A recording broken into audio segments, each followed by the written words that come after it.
Stand by to launch FanStream Sports. 3, 2, 1. Let's start. Hello, sports fans. Welcome to FanStream Sports. Nothing but pure sports. This is the JP Show. JP, it is so good to hear you back on the air. Stand by. Now, here's JP.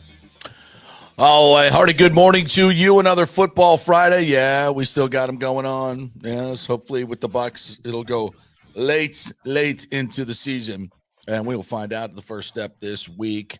Good morning to all of you. I hope you guys had a great night last night watching two terrific games, as I did, working the Lightning game at Amalie Arena, keeping an eye on that spectacular semifinal college football game. So we'll get into both those things, and of course the Bucs getting ready for a huge playoff game coming up against the Commanders. And I got some good news for you guys. I got some really good news for you. And it happened this morning. So we'll pass that on to you and much more to get into. Good morning to you, IndyCar Tim. Snowed in Dallas at our Dallas affiliate, DSB Media, not getting in the studio anytime soon. No, as a matter of fact, we had another dusting there you go. overnight. Oh, my Lord. Yeah, we're up to about 11 inches here in my backyard. You can see it's at the bottom of the bottom fence runs there. Yeah. And we got another 3 inches coming later this morning, and then it should be over. Yeah. All right. Yeah. My son Cullen sent me a nice little picture from Chicago. Yeah. They've got a nice dusting as well. More of a dumping than a dusting. Right. In Chicago. No snow here. Going to be 59 degrees at kickoff on Sunday night. Clear skies. Just absolutely perfect football weather. Some tickets still available, if you can believe that. So get on out there, Bucs fans. Fill that stadium. Let's get a home field advantage big time. I don't know how many Washington fans are going to travel, but I expect it's going to be a hearty amount. I think it's going to be. It's been a while for them, so I think it's going to be a hefty amount. But you don't want it to not be a home field advantage. So buy them tickets up quickly. So. Well, you know what? Let's go ahead and start with the Bucs. I have a juicy piece of news. So I'm watching Get Up this morning, okay, as I'm want to do. You know, you want to get a feel for what the national people are saying. By the way, I just can't watch that show. The entire panel just roasted Paul Feinbaum, which I just love. Good. So they're picking the games, right? Who do you think every single one of them picked for the Bucs, Washington? Every single one. Yeah, the golden child, Jaden Daniels in the Washington. Yes. Screw Baker Mayfield. I hope Todd Bowles, probably be somebody else, the social media team. I hope they put this. I was trying to get the screen grab, but I don't have the rewind on I was watching it on my laptop, so I don't have the rewind. So I was trying to get the screen grab so I could post it. So somebody who has that, go back and they did their picks, I think probably around 9:30. Grab that screen grab of everybody.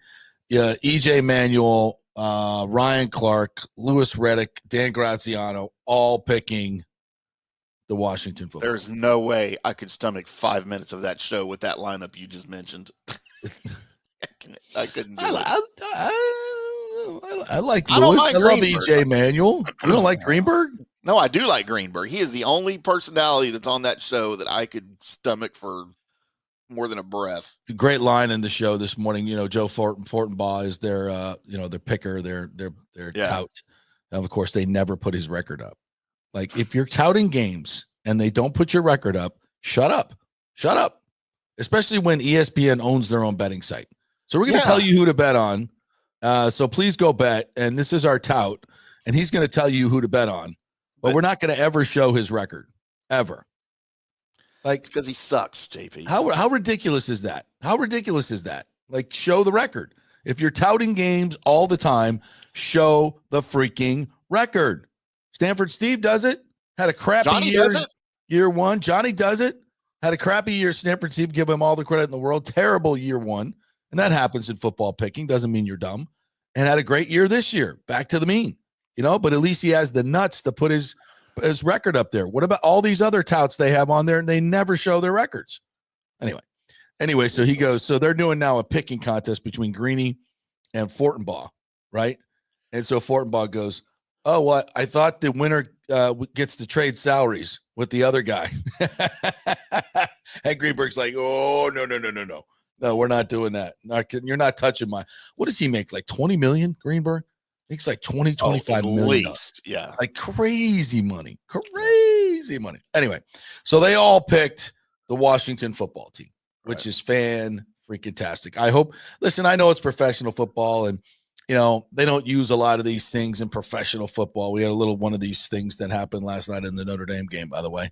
James Franklin said something stupid that pissed everybody off. But this is motivation. It should be for this football team. Absolutely, it should be for this football team. And you watch every show that I've watched, national show this week, everybody's picking the Washington Commanders.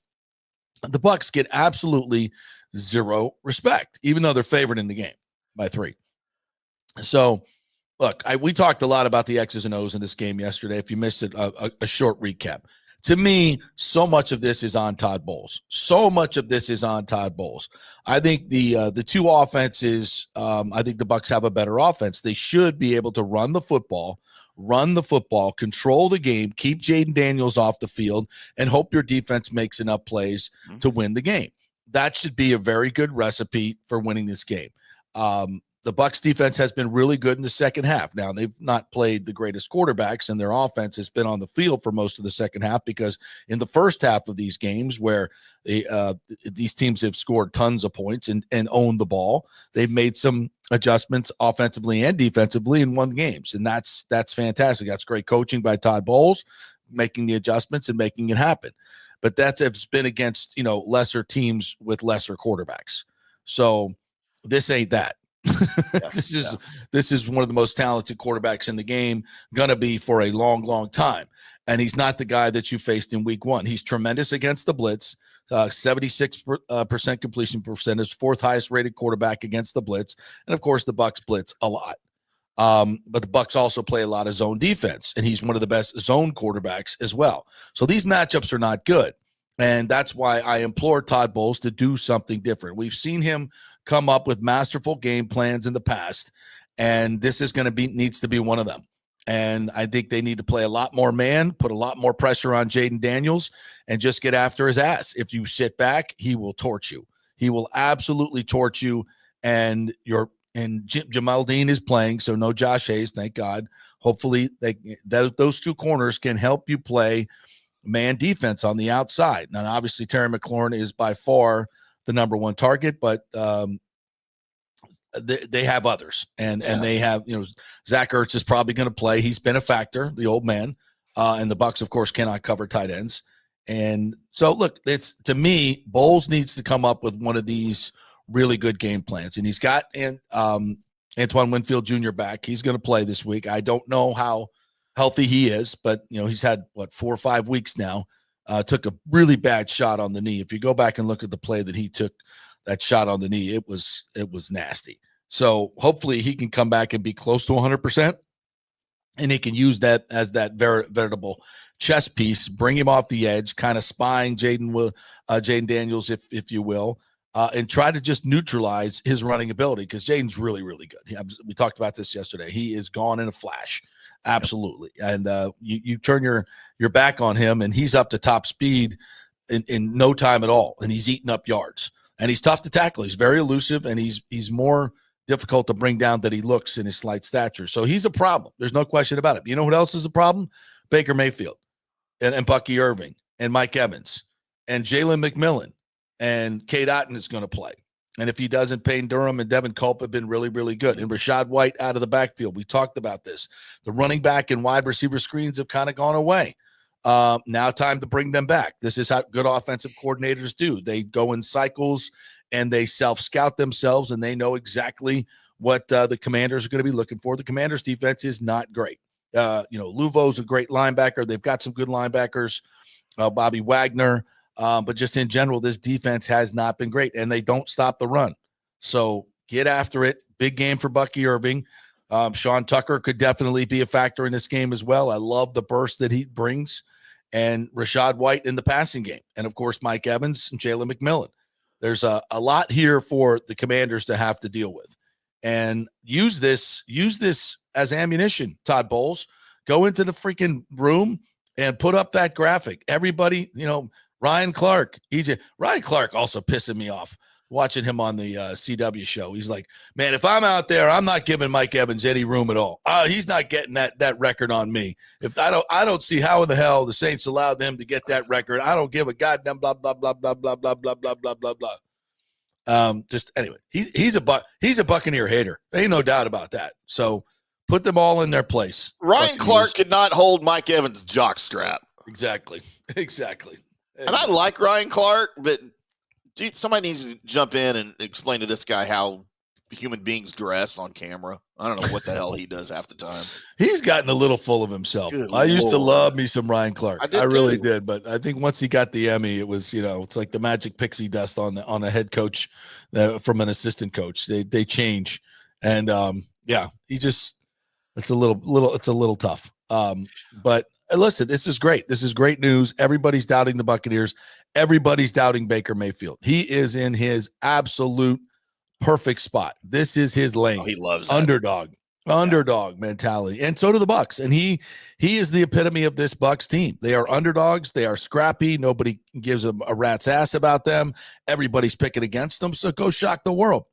Go shock the world. I know they're favored, but everybody thinks you're going to lose. Yes, Jaden Daniels is a great player. No question about it. But Baker Mayfield's had a much better season. And look at all the people who were picking Washington over the Bucs. These are all the same people that picked Atlanta to win the division. That's right. Absolutely. And how did that work 100%. out for you? 100%. The Falcons are the next coming. Yes, they're this is the team to beat in the NFC South. Absolutely. You're 100% right. And that was with Kirk Cousins as the starting quarterback. Yeah. Never understood that. There you go. Still don't. There you go. But this to me is a Bowls game. Go out and prove that you're a great defensive coordinator and get your guys to execute something that and listen, I keep hearing this talent, the Bucs defense is not talented. They've had injuries. Look, Yaya Diaby just won the NFC Defensive Player of the Week award. Antoine Winfield Jr., who I know hasn't played a lot this year. I get it. But he's back this game. He's the highest paid safety in football. Jamel Dean is one of the highest paid corners in the game. Zion McCullum is considered now one of the top corners in the game. Okay, Levante David is still playing at a high level. You've got Kalijah Cansey, who's one of the most dynamic young defensive tackles in the game, with 7 sacks this year. And Vita Vea, who's one of the most, he's a Pro Bowler. He's dominant. Yeah. There's not much coming off the edge, I get, but it's not like there's no talent on this defense. Let's go. I mean, come on. So it should be way better than it is, in my opinion. You know what? I was watching this college football game last night, and I'm watching college players intercept the ball like right and left. I mean, I think 3 of them were nullified, but there were interceptions everywhere. Guys making great catches. How can the Bucs not have anybody in the defensive backfield that can catch a football? It just boggles my mind. So get some picks, for God's sakes. Jaden Daniels will throw you some. Come on. Yeah. Let's go. Catch the goddamn ball for once. That's going to be huge. And get Diaby going. Get some exotic blitzes coming off the edge with Winfield. Get after Jaden Daniels. Don't sit back and let him pick you apart like we saw Spencer Rattler do. Right. And run the damn football down their throat. The physical offensive line that you have, pound them and control the ball and keep Jaden Daniels off the field. This should be a Bucs win. If they don't win this game, it's going to be because they made a lot of mistakes. They didn't manage the game very well. And they did not have a plan to beat Jaden Daniels. So because he's been their team. You watched that game a couple weeks ago. Well, I'm trying to remember when they were playing in Atlanta. He willed them to that. And he's just a guy that's going to take over the game. He's going to take over the game in the key moments. You've got to be better than that. They don't have a ton of weapons. Yeah. It's not like he's working with a ton of weapons. It's Terry McLaurin, and that's about it. So get after his ass and come up with a great game plan. I got the Bucs. And you've got another thing going for you here. Dan Quinn's last time out, I mentioned this earlier in the week, he did not do well against an offense that's not dissimilar to the Bucs offense when he allowed 48 points to the Green Bay Packers in the Cowboys wildcard game last year. And they got chewed up in the secondary. Yeah. Dallas' secondary was not bad last year. I mean, they weren't terrible. Deron Bland, what did he do last year? He only set the NFL record for pick sixes. Yeah, that's pretty good. I mean, you had Trayvon Diggs still, who was meh, but he probably won't be back this year, by the way. But so Dan Quinn has not performed well recently in the postseason with his defense. His defense sucks this year, to be quite honest. You mentioned it I don't know if it was yesterday or the day before. It's ironic that these two head coaches are defensive head coaches, and both of their defenses suck. Yeah, their offenses are running their team. Yeah. Cliff Kingsbury and Liam Cohen are the side of the ball that's getting it done. Yeah. So with all that being said, yes, quarterbacks win games, but this is the biggest insult to Baker Mayfield. Once again, Jaden Daniels is better than Baker Mayfield. Jaden Daniels is great, and he might end up being a great player. We talked about this many times. We were both on him as the best quarterback in the draft. This is no surprise to me. I saw him play twice against FSU. I knew what he's all about. Extremely accurate passer, quick release, incredible runner, very experienced quarterback. He was, to me, it wasn't even close with Caleb Williams. You were just, betting on the come with Caleb Williams, and that's what the Bears do. I'm not going to take the experienced quarterback that has played in the SEC and torched it and has all the physical attributes. Oh, he's got a couple of injury questions. Whatever. But that's what Chicago does. So, all right. If you guys want to comment on the Bucs game, what do you think will be the keys? Jump in the comments and we'll read them in a little bit. All right. On to the playoff game last night. And wow, boy, did that deliver, partner. That delivered. And I'm working the Lightning game. So I'm watching the game. I didn't have the sound up, obviously, but I'm watching both games. And so, and I did, when I got home last night, watch a lot of the analysis of the game and the big plays. And I could just tell you this, Notre Dame is one resilient bunch. And Penn State looked good early, and they're running the football. They're beating them up physically. I really thought that this was going to be, a game where Penn State just physically dominates Notre Dame and wins it, 21-10, something like that. But then, the offense started to get going, and Riley Leonard started to throw the ball down the field. He took a big shot, had to leave the game, and the backup quarterback, Angeli, comes in and steers him to a big 3 points right before the half. I thought that was big. Notre Dame then comes out at half, and they get a big stop and go to Aeneas Williams, turn that into a touchdown. They just came up with big play after big play. And I mentioned that slight by James Franklin, and Xavier Watts, the Notre Dame safety, said, Marcus Freeman was pissed. So the day before the game, James Franklin comes out and literally attacks Notre Dame for not being in a conference. Oh, everybody should have to play a conference championship game. This is unfair, blah, blah, blah, blah, blah, blah, blah. I'm like, what is the reason for that? Why are you talking trash? Why is the head coach giving bulletin board material to the other team the day before the game? I mean, I don't disagree with him. I don't either. But why are you saying it out loud at that particular? That's an off-season shot at Kiowa Island coaches conference. That's not the day before the freaking game. What are you doing? What? So Marcus Freeman gets all pissed off. It takes it to his team, and of course, they're all looking for something to rally around, right? This is part of football. It's great motivation. This is what the great motivational coaches do. They find Kirby Smart is so good at this, right? You can be favored by 50 points. He's going to find some way that you got slighted. It's the Michael Jordan thing, right? I'm going to find something to piss me off. Tiger Woods was the same way. They're going to find something to piss them off, and it works. It works. And in this particular case, it worked for Notre Dame. Were they not going to play physical? Of course. But if players are saying the coach is angry and we took that anger out on the field, well, then, you know what? To me, that's a factor. And yeah, that was a complete whiff by James Franklin. Now, Drew Aller, obviously, who played pretty well in the game. Got to have a couple of. Maybe I'm going to take that back a little bit because he threw a couple picks that came off the board for penalties. He wasn't great, but he made some plays. And everybody talking about him, maybe coming out being the number one pick or something. I'm like, let's slow the roll on that a little bit. Good player, learning along the way, but he makes a just colossal mistake at the end of the game. It's a tie game. They're in their own end. You're probably going to go to overtime where you can, I think Penn State would have a better chance instead of making a mistake in your own end, right? At this particular point in a tie game, their field goal beats you. So he drops Drew Aller back to throw. And look, Aller's a good passer. He's a good player. He's trying to win the game. I don't fault James Franklin for that.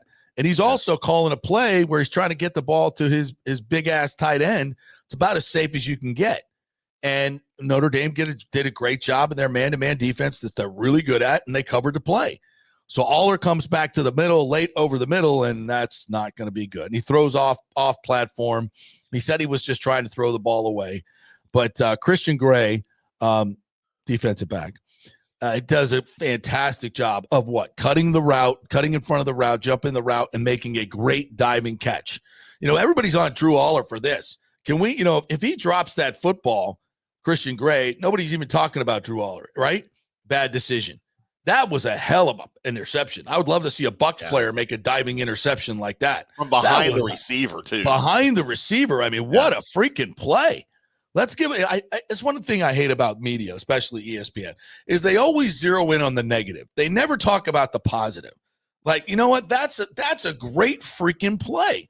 That's forcing a turn. Was it a great throw and a bad decision? It was a bad decision, no question about it. But normally that ball's just going to get dirted in front of the receiver. That's what Drew Aller was trying to do. But Christian Gray attacked the ball and dove and made a fantastic freaking play. And then Notre Dame, Riley Leonard makes a couple of good plays in the passing game. They get in position, and Mitch Jeter, transfer from South Carolina. Riley Leonard, transfer from Duke. So, yeah, Notre Dame went into the portal and got some key players, and they ended up making the difference in this game in the semifinal. Jeter kicks the field goal, and Notre Dame wins the game. Hell of a game on so many levels. Great drama. And I'm not going to bitch at James Franklin for trying to win the game. Paul Feinbaum said that's a disastrous decision to try to take shots downfield in that particular situation. I disagree. He's trying to win the game. He's got a good quarterback. The kid made a mistake. That's all there is to it. And he'll come back and he'll be better for it. He'll learn to protect the ball in that situation. He just made a mistake. He's a 20-year-old kid. It's going to happen. That's not on the coach. To me, in that situation, if you're Penn State, did he tell his coach, his player, Drew Aller, to, don't put the ball in danger? Of course he did. He's telling him not to turn the ball over. It happened. It's part of the game. It's part of the game. It would now if James Franklin just turns around and hands the ball off up the middle and then just plays for overtime and loses in overtime, he's getting ripped. You got a good quarterback. You got some good receivers. You're scored 27 points in the game. Yeah, I don't have a problem with it. I don't have a problem with him trying to score in that situation, especially the play that they called to the tight end, which was going to be a short pass. And, at that point, if it's not there, the kid should have dirted it. He didn't. And let's give Notre Dame credit for not only getting the turnover, but getting a couple first downs, getting in position, and kicking the field goal. And their resilience, down 10-0 to come back and win a football game. And their defense is tremendous. Marcus Freeman is a tremendous coach. I know everybody's talking about him for the NFL. I don't get that. He seems like he's really, really in a good spot at Notre Dame. And I think he's a really good college coach. He has all the attributes to be a great college coach. I don't know, if that transcends into, because he's such a young guy and he's obviously relates very well to the young players. They love playing for him. He recruits really, really well. He's a great tactical coach, it seems like. So I don't know if all those, to me, he seems like the quintessential guy to stay at Notre Dame for 40 years. I know that's not going to happen, but if I were him, I wouldn't go chasing something that looks like a greener pasture. I mean, that's a great job. That's a great job. And you're doing a hell of a job. So I don't know if I would go anywhere if I'm Marcus Freeman. He'll have as much money. They're calling though, man. Yeah, I know they are. I mean, if you're Marcus Freeman, do you go? You want to go work for the New York? I'm calling. Yeah. Well, you want to go work? You want to go to Ohio State over Notre Dame? Is that a better job? Now he played at Ohio State, though. I mean, I know, but I know, but is that a better job? Not at all. Yeah. Is the Jets a better job? To me, the Ohio State job is the equivalent of the Dallas Cowboys job in the NFL. Yeah. Sounds good. Yeah, but you got a fan base that's just ridiculous. So, and we'll talk to Jeff Fedoff here from 97.1 The Fan in Columbus here in just a little bit and preview that game. But yeah, come on. By the way, I don't know if I mentioned this, but Rob Higgins from the Tampa Sports Commission is going to come on at 11 o'clock and going to tell the story of how they got the outdoor game. So that's coming up as well. So a great, finally one of these games lives up to it. And as you mentioned, this is what's going to happen maybe in a 12-team playoff that we're going to have to wait till the semifinals to actually get a good competitive game. Although there were some good games, and Arizona State almost pulled off the upset, probably should have. they were robbed. They were robbed. We all know that. That's called targeting. So, yeah. All right. And then quickly on the Bolts last night, gritty win. Gritty 4-1 win over a Boston team that was desperate. They had lost 5 in a row, now 6 in a row. Huge Atlantic Division collision, big divisional game, and it was a slog. It was a slog. Boston came out, they were physical, and Lightning returned it. It was just the Lightning power play could not get on track last night. They were 0-3, and then Boston finally gets we're scoreless in the first, and Swayman was playing fantastic in goal for Brute, and Vasi was fantastic. It was a battle of the goalies until midway through the second. And the Bolts are on the penalty kill, which had been 15 for its last 15 had been really good. But this time, and once again, it's Hagel and Sorelli going down the ice. Sorelli gets loose on a great pass from McDonough. He gets down the ice. He's so fast, gets down, as is Sorelli, and he shoots just wide, comes off the back end, and Sorelli's waiting right there, and he pulls the trigger right away. Great shot, goes top shelf, and beats Swayman, and big Shorty, it's 1-0. And then just 50 seconds before the break, Mikey Asimont just takes one off the wall, another good pass from McDonough, I believe, and just I think he didn't wait till he got down below the circle. He shot it quickly. He saw an opening and he shot it. It was a beautiful shot. Kind of went through Swayman underneath his elbow, and just a beautiful short shot. So 2 really great shots, pieces of skill that lead to a 2-0. And then Vasi makes 11 saves in the third, and they just really, really tie it down. And there was some shenanigans that went on late that we'll talk about a little bit later on. But a great gritty win for the Bolts last night, 4-1. Pointer gets his 600th point on a power play goal late. That was kind of meaningless, but they get it, and had an empty netter as well. So all the Boston fans, probably about 40% were Boston fans last night, had to leave. Thank you for your donations. Bye-bye. Nice to see you. So big win for the Bolts last night. So that's 2 in a row. Now they go back on the road for a 3-game trip. They'll go to New Jersey, Pittsburgh, and then they'll play Boston on Tuesday. So, all right, we got to hit a break. Yeah, and they continue to roll when they score 3 goals or more. That's right. There you go. Yeah, Paul Kennedy said that to me right before they got the third. All right, we'll take a quick break. Tito is in the wings waiting. 2.5-minute break. We'll be back and talk some Ohio State, Texas tonight. We're brought to you by the Jeeves Law Group, JEEVES lawgroup.com. If you get in an accident, it's your first call, and they will give you a free case evaluation. The Jeeves Law Group, JEEVES lawgroup.com. That is the website. Give them a call. If any legal troubles, whatever you have, call them. They'll give you a case evaluation. They are local, they are trusted, and they get results. The Jeeves Law Group. Back in 3. Ciao, Paolo Tini here, owner of Caffè Paradiso, voted number 3 People's Choice Award on Open Table. I want to thank all our loyal family of customers that have been enjoying our great traditional Italian dishes we make from scratch every day. It's a great family story we're proud of. Our family moved from Rimini, Italy in 1984. My dad, Caesar, started Donatello, and that's where I got the start in the restaurant business. I started Caffè Paradiso on South McDill in 1995, and we've been there ever since. From our traditional ossobuco, a veal slow roast for 4 hours, to our daily fresh catch, the Gruppo Paradiso, with a piccata sauce and lobster claw meat, homemade pasta like lasagna, farfalle salchicha, which is a bow tie pasta homemade with fresh sausage. Hold on a minute, JP's favorite. I love it. So come and have a glass of wine with me on South McDill. Get a reservation on Open Table and see all our 5-star reviews. Ciao, see you soon at Paradiso. So many of our Tampa Bay neighbors are finding out the hard way from Hurricane Helene that homeowners insurance does not cover flood damage. You must have flood insurance. It's a separate policy. Immediately call Italiano Insurance at 813-877-7799, and they will shop around to find the best policy before rates go up. Lock it in.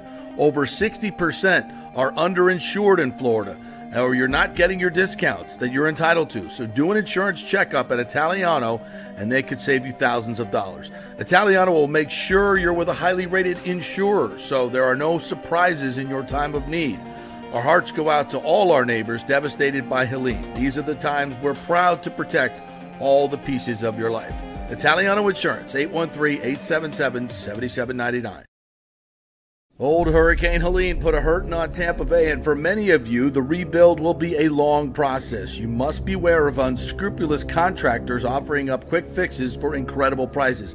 It's a scam. So go with long-standing, reputable companies like Third Generation Plumbing and AC. My friend John Rodriguez has been serving Tampa Bay since 1995 with hundreds of 5-star reviews. If you need a new AC system or any home repairs from Helene, they will work with insurance companies to get you taken care of quickly, expertly installed, of course, and a 1-year maintenance plan and 10-year warranty included on all AC units. 0% financing for 60 months. Contact them at thirdgenerationplumbing.com or 813-961-8024. That's 813-961-8024, thirdgenerationplumbing.com. Let's go! Right now. Back to the show on FanStream Sports. All right, welcome back to the JP Peterson Show, brought to you by Bay Area Modern Medical Center, BAMMC.com. Chris Lugo, PA, now doing concierge medicine. It is a great, great concept. If you're not doing this, you really need to, because this just in, the insurance companies don't have your best interest in mind. They don't care about you. So get a doctor that actually does and can direct your medical care using the insurance for testing and specialists and all those things. So as far as primary care goes, get that concierge medicine, and it's more affordable than you think. Go to BAMMC.com and have the freedom to just text him or call him anytime you want and get instant results. He can call in a script for you if that's needed, or give you some supplements that he knows are going to work and get you back in the game. So many people are sick right now. Ashley, my wife, is very, very sick, and I got this flu bug from my stepdaughter last week probably, but I had one day, a little bit of fever, and that was it. I was done. Called Chris, gave me the supplements, said double up on this, double up on that, and I got through it. And she did not, and it's tough, and it's getting a lot of people. So have someone available for you like that, and it's definitely a lifesaver, no question, in times like this, because everybody getting sick. Is Tito sick? Yeah, before we get Tito in, he's sick in the head, man. We know that. Yes, and I'm not going to bring him on to defend himself. I got no cure for that. He can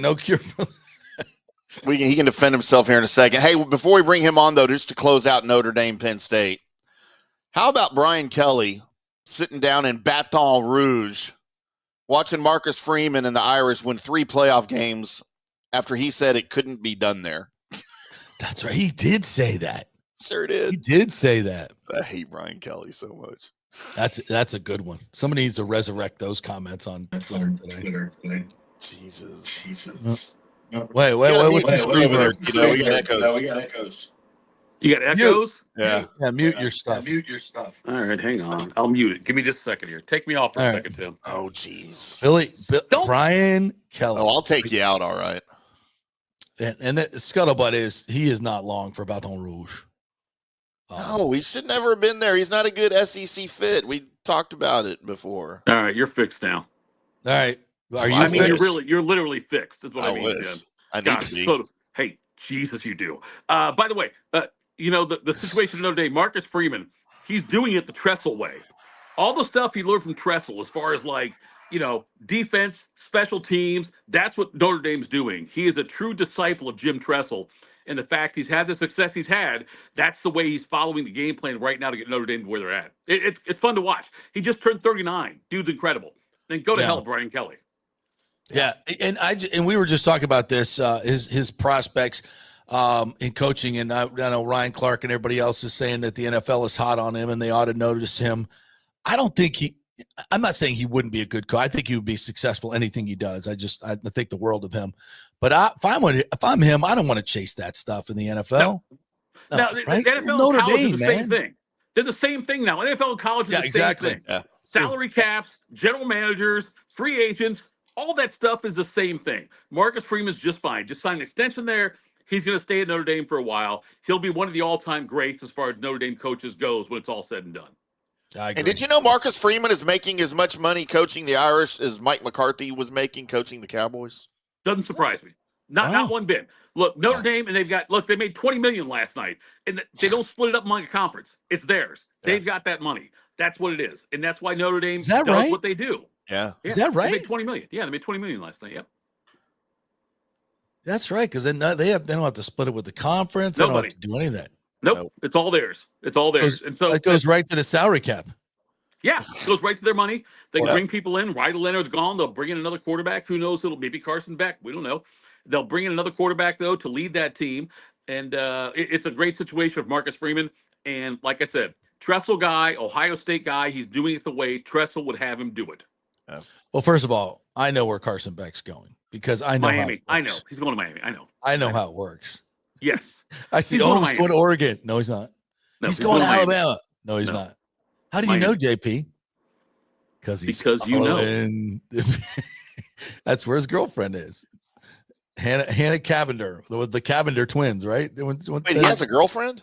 Yeah. I thought he swam that other direction. Whoa! Wow. Breaking wow. news on this Diesel one, Pete's, Tim. bro. Good Lord. Not that there's anything wrong with that. No. No. Just why you outing him? I don't know. I mean, First I of think all, he you're needs to out wrong. himself. I Okay. never heard of that. You're wrong. I literally thought that. Who cares? I don't care. I'm just surprised to find out he's got a girlfriend. He's got a girlfriend, Hannah Cavender. Well, the Cavender twins, right? I don't know As who that Tim is. knows, you can have a girlfriend and a wife at the same time. There you go. And there you go. All right. So Or maybe a couple. First off, your thoughts on last night's game. Well, look, I thought Notre Dame would win. I did have them picked. I was, shall we say, financially invested in Notre Dame winning that game by at least 1.5, which was good to see. Penn State, James Franklin just can't. James Franklin is, he's really good at coaching against teams he has more talent than.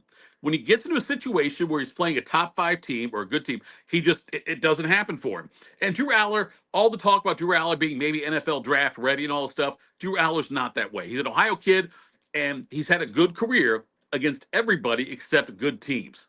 And I know Penn State made it to the Final Four. That's great, but they have not beaten a good team this season. They have not beaten a team better than them, and that's what James Franklin does. That's it. He goes up against people he has more talent than and wins.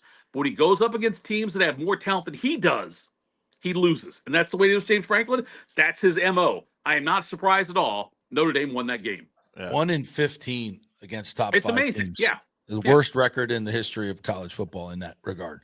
Yep. Yeah, that's Earl Bruce. 1-15. Holy, that's like. I mean, the Aggies have a better record than that. That's saying something. You know, and he made.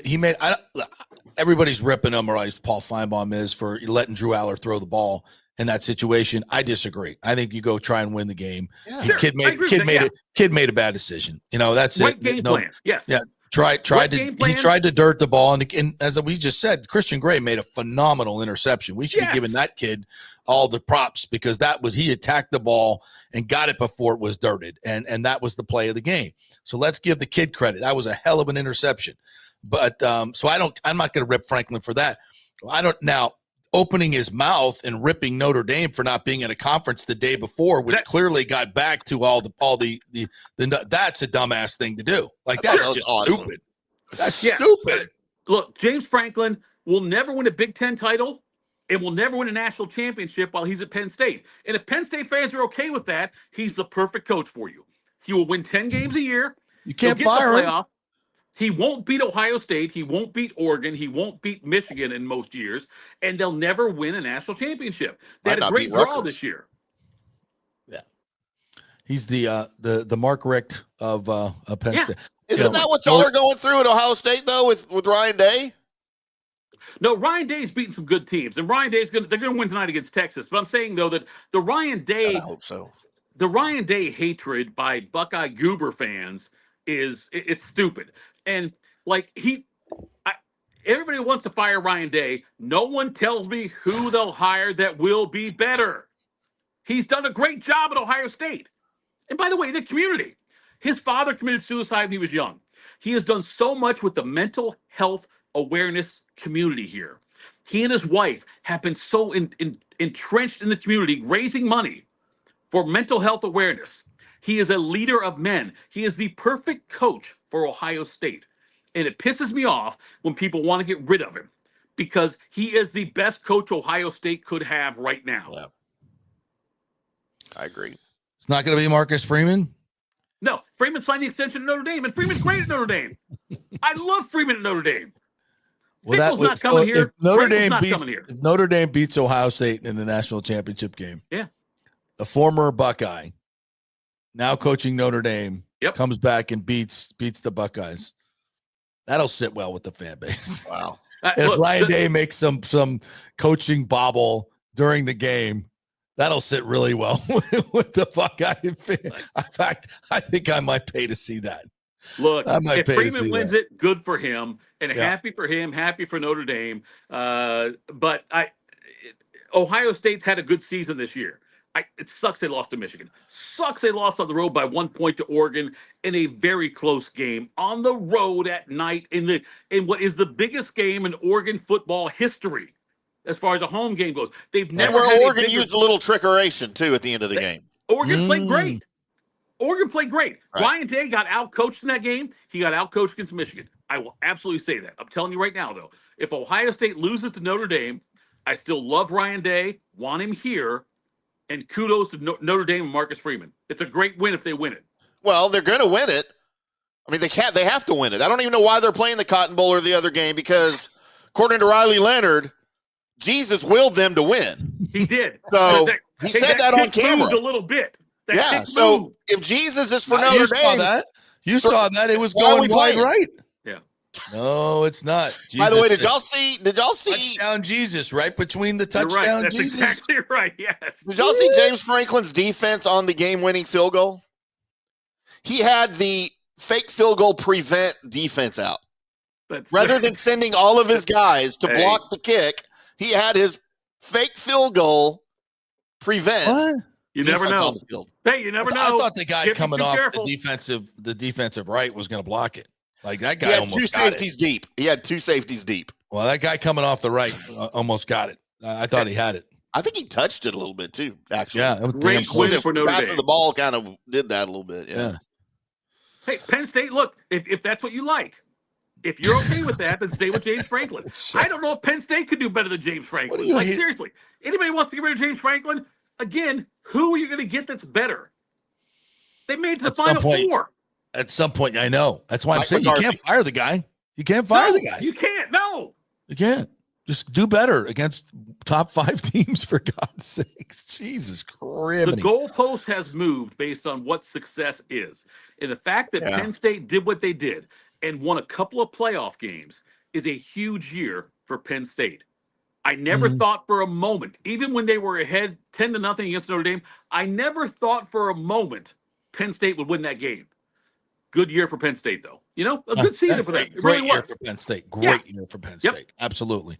All right, let's get to tonight's game. You Ohio State expert honk that you are. You all got all your gear on. How can I take you seriously? Come on. Look, you're a homer. You're a homer. I am a homer. Are we going to get some objective analysis here? I'm 1,000% a homer. Yes. But I will tell you, Ohio State will win this game by double digits. Now, God, I hope so. Texas's big thing coming back, they've got Cam Williams, their offensive tackle, coming back, who's a big addition for them. He missed the game against Arizona State. He's a big plus for them. Ohio State will have to make Quinn Ewers uncomfortable. That's what they're going to have to do. And JT Tuimoloau and Jack Sawyer, both are going to be key points in that one right there. They've got to make Quinn Ewers uncomfortable. Texas will try to rely on their running game. Texas this year, by the way, has been a great first quarter team. They've been a fantastic team in the first quarter. They've been a bad second half team, and that plays right into Ohio State's hands. Ohio State, look at their history under Jim Knowles the last several years, and they rarely get outplayed in the second half. At halftime, Jim Knowles makes adjustments defensively that frustrates the other squad. Ohio State's had only a couple of times in the last few years where they've been outscored, outperformed in the second half. They usually are the ones who are doing the outscoring.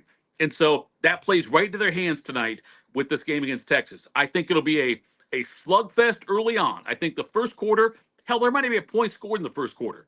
But I think by the time the second half rolls around, I think Ohio State will find holes on that Oregon offense they can exploit that will give them turnovers and a chance to have a shorter field. Sonny Styles has been amazing for Ohio State. He's a potential guy who could go into the NFL draft after this season, who converted from safety to linebacker. Ohio State's defense will be the difference in this game in the second half.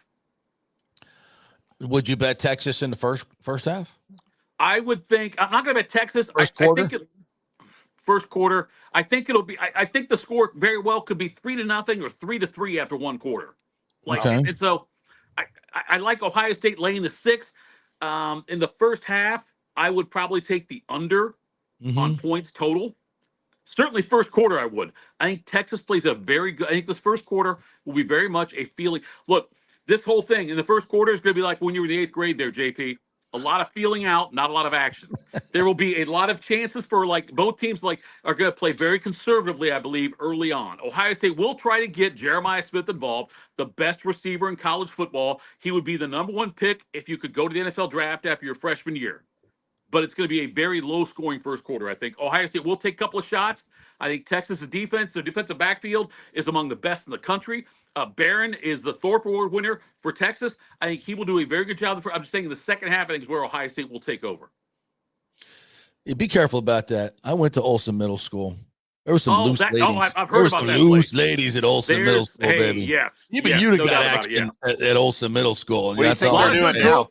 A lot of good girlfriends, not a lot of good wives. I got you. Yeah, I think that would be. It just reminded me of something. You know, it was 1977 at Olson Middle School, all right, where little Johnny Peterson led a revolt, led a class revolt, because in 1977, you know what happened at Olson Middle School? What's that? It snowed. It snowed in Hollywood, Florida in 1977. And our teacher, and we had these windows, whole side of windows in the classroom that looked out over this green area between classroom rows. So the snow starts coming down. Every other class is out in running around in the snow, like every other class, you know? And our jackass teacher's like, "We're not leaving. You stay in your seats." And I'm like, "Dog, that ain't happening." I said, "Sorry, bro. We're out the back door." Here, yes. So I said, "Who's with me? Let's go." And everybody got up and ran out the door. And so, good for you. Which started the leader. I bravehearted the shit out of that. Let's go. We're going. And we all went out and played. So, and then, and that's when all the lovely ladies of Olson Middle School said, "That Johnny Peterson, he's going to be something someday." He's going to do something. He's a fat little tub of goo right now, but he's going to be something someday. Good. I might have to look up that Facebook alumni page for that middle school if they have. You might have to. Yes. Oh, there were some stars. I don't want to mention any names. I'll get in trouble with the wife. But there, back in the day. All right. I don't know how the hell we got here, but all right. So we're laying the 6 tonight with Ohio State. Laying the 6 tonight, yes. And again, financially invested. Yes, I believe it. I think Ohio State is a double-digit victor tonight in this game against Texas. Look at the way they played against Tennessee and then Oregon. Ohio State's offense is clicking. Will Howard has not been sacked. He hasn't been sacked in 2 games. This offensive line that came under Ryan Day fire. Scares me. Ryan Day scares. He's not going to pull out a Michigan game plan, is he? It's a Michigan thing. No, that's just Michigan. Look, against everybody else, he's been fantastic. And he had a great game playing against Tennessee, a great game playing against Oregon. He got Oregon on a neutral site and was kicking their asses at halftime. No, Oregon, it was a beatdown. It was a beatdown. The burnt orange is not even close to Michigan blue, so we can't. No. They won't even. Okay, all right. They've got a good defense. Look, you their talked defense me is into better it. than Oregon's. I like Texas' defense better than Oregon. I just think Ohio State's offensive line right now. There's been this whole season with the injuries they've had with the offensive line, it's been kind of a Rubik's Cube kind of thing where Ohio State's had to try to figure out the right combination. And I think they figured it out after the Michigan game. This is the combination we need. And it's worked great against Oregon, and it worked great obviously against Tennessee. And I think that right now they've got the right mix in there. Texas's strength is their defense. Quinn Ewers, they're going to try to make him uncomfortable. If Ohio State's defense can do that and can keep Will Howard, again, clean. No sacks in 2 games. They sacked Dylan Gabriel 8 times in the Rose Bowl. If they can keep Will Howard upright, this game will not be, it'll be a 10, like I said, it'll be a double-digit game. Yeah. All right. You got any picks in the NFL? Everybody's picking Washington to upset the Buccaneers. I think it's foolhardy. You got any thoughts on the NFL bets this weekend? My thought with Washington is I don't like taking rookie quarterbacks in their first playoff game. And Baker Mayfield, for all the hell he caught in Cleveland, and they were stupid for getting rid of him. But nonetheless, look, Tampa Bay is more of a veteran team as far as leadership goes. With that, I like them to beat Washington. I think Bucky Irving has been a fantastic running back this year for them. They finally started getting him involved more often in the second half of the season. He is the best rookie running back this year. And Bucky Irving will be the difference in that game. I think Jaden Daniels makes a couple of mistakes. I like Tampa to win that game. I think the Ravens handle the Steelers. I hate saying that, but I think the Ravens will win that game in Baltimore against Pittsburgh. It'll be closer than the spread. It might be a field goal game, but I think Baltimore wins that game against Pittsburgh on Saturday night. Yep. All right. We'll do. You want to do our picks now, Timmy, or you want to wait? Whatever you want to do. We got a little bit of time before we get to Rob, so let's go ahead and rip through them. All right. All 6 wild card games. You boys ready? We'll start with Saturday's 2 games, Sunday's 3 games, and then we got a Monday night game, of course. So let's go Saturday. The Chargers -3 at the Texans with a total of 42.5. I'll start. I like the Chargers here. Houston's just so beat up on the offensive line, and I think that this is a game of where Harbaugh brings out the physicality. Their defensive line gets the pass rush going on C.J. Stroud, and no Tank Dell. Houston has just had so many injuries. They just haven't been the same team all year. I think the Chargers win this one. A little ball control and get a couple turnovers. So I like the Chargers, and I'll take the 3 points too. I'll lay the 3 as well. I think that, like you mentioned, Houston's offensive line is going to be the issue in this one. Houston's offensive line has been inconsistent all year, and that's why C.J. Stroud has not had the same year he had in his rookie year. I think the Chargers do bully around the Texans.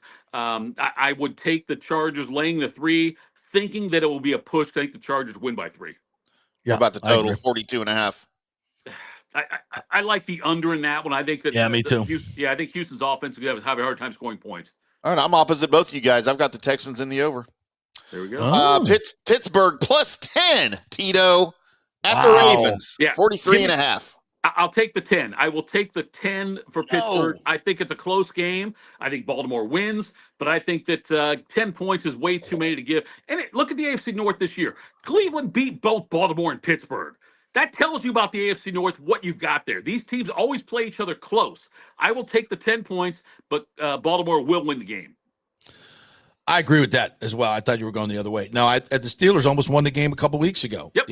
And their offense has been dreadful. I think Mike Tomlin will come up with something that's a little bit more unique. And I just hate to keep saying it, but until he proves us wrong, we got to keep saying it. Lamar in the playoffs is just not great. He's just a different dude. And we always go into these things thinking about Baltimore's on a roll. They're as good as they've ever been. But hell, even Todd Monken, who I have tremendous respect for. I don't know what the hell that game plan was last year. And just throwing it all on him. And when, maybe having Derrick Henry changes all that this year. But I agree with you. 10 points is way too much with the Steelers in a playoff game. 43.5 on the total. Well, the Steelers' offense is just so bad right now. It is bad. They haven't scored more than 17 points in over a month.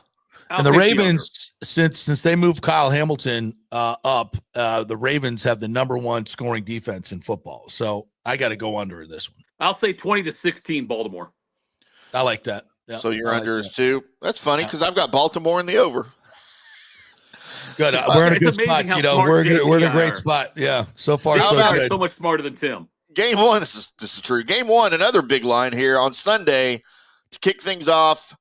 The Broncos +9.5 at the Bills. Bills. Yeah, this one keeps going up. What did it start at 7, and now it's at 9.5? Boy, for Sean Payton, I just love the coaching matchup there and with Bo Nix. But once again, rookie quarterback. I think you're right there, Tito. And the Broncos have not been good against good teams. They're 1-7. Their only win against a team with a winning record was against the Buccaneers. So they haven't been good when they step up in class, and you're stepping up in class, and it's going to be cold. There's snow everywhere. And I know the Broncos are somewhat used to that, but that's a suffocating atmosphere. But God, 9 points is a lot. I think I'm still, until it gets to 10, I'm going to take the Bills. I'll take the Bills also. Yeah, 10 points. You're right. That's where the break point is for me as well. If it gets to 10, then I'm not taking them anymore. But I think the Bills, though, can cover it. If it's 9.5 or 9, whatever it ends up being, I'll take the Bills in that one. Josh Allen has found a way, even though they lost Stephon Diggs, he's been better. Without Stephon Diggs, he's been better. Yeah, and I like James Cook as well. I think James Cook has a big game for Buffalo. They lean on him. I'll take the Bills. I'll lay the points. 46.5 total. I'll take the over in this one. I think the Bills score 30. Yeah, I agree. Oh, y'all are in trouble because I also had Buffalo in the over on that one. No, so now you're smart. Green Bay plus 4.5 at Philadelphia. We're assuming that Hurts and Love are both playing. So I'll preface that by saying that they are both playing. Mm-hmm. And in that case, I'll take Philadelphia by a field goal in this game. I think that the Saquon Barkley factor is going to play a big role in this. Green Bay, I know they won on the road last year against your Dallas Cowboys, Tim Ham, but this is a different beast. It's outdoors. The weather will play a factor. And I think Saquon Barkley has like a 175-yard game, and that's the difference. Give me Philly by a field goal in this game over Green Bay. Okay, so you've got Green Bay because they're down 4. They're getting 4.5. Philly. Yeah, I'll take Green Bay with the 4.5. I think Philly wins by a field goal. Yes. Okay. Close game. I think Philly. I'm not a big believer in Green Bay at this point. I think everything has kind of been skewed by that ridiculous win over Dallas last year that just got out of hand. Philadelphia to me has the best roster in the game. Gross. And if Jalen Hurts is if he's healthy, and I think he is, I'm gonna go with Philly, and I'm gonna lay the points. Okay, over under 45.5. I'll take the over in this one. I'll take the under in this one. All right, and I've got Green Bay in the under. Washington plus 3 at Tampa Bay. Come on now. I think everybody jumping on Washington is a great thing. The Bucs should win this game, and if they don't, it's going to be on their defense. So I think Todd Bowles is going to come up with something unique this week, and he tends to do that in the playoffs. So I like the Buccaneers to run the football, Baker to make some plays. It's going to be a great atmosphere, and the Bucs to beat the Washington football team.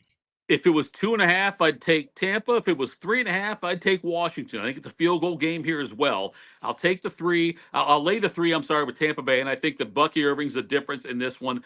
And again, a rookie quarterback with Jaden Daniels. I'll lay the 3 points. 49.5 point total. I think it's under. I like the over. Both these defenses are terrible. All right. I took Tampa Bay and the under on Wednesday. I'll stick with it. Then final game Monday night. It's a pick'em game. In Glendale, Minnesota Vikings at the Los Angeles Rams of Anaheim. But not really at, because they're in Arizona. So they're in Arizona. It's a versus thing. Yes. Okay. I look, Sam Darnold got exposed last week against Detroit. Detroit had a great defensive plan, a great defensive scheme. I love what Detroit did against Minnesota.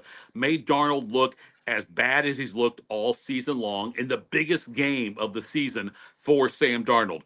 I think the Rams are very smart. They'll do the same kind of thing. I think the Rams win this game. I'll take the Rams in this one over the Vikings. If it was in LA, I probably would still say the same thing. I don't think the home field advantage is that great.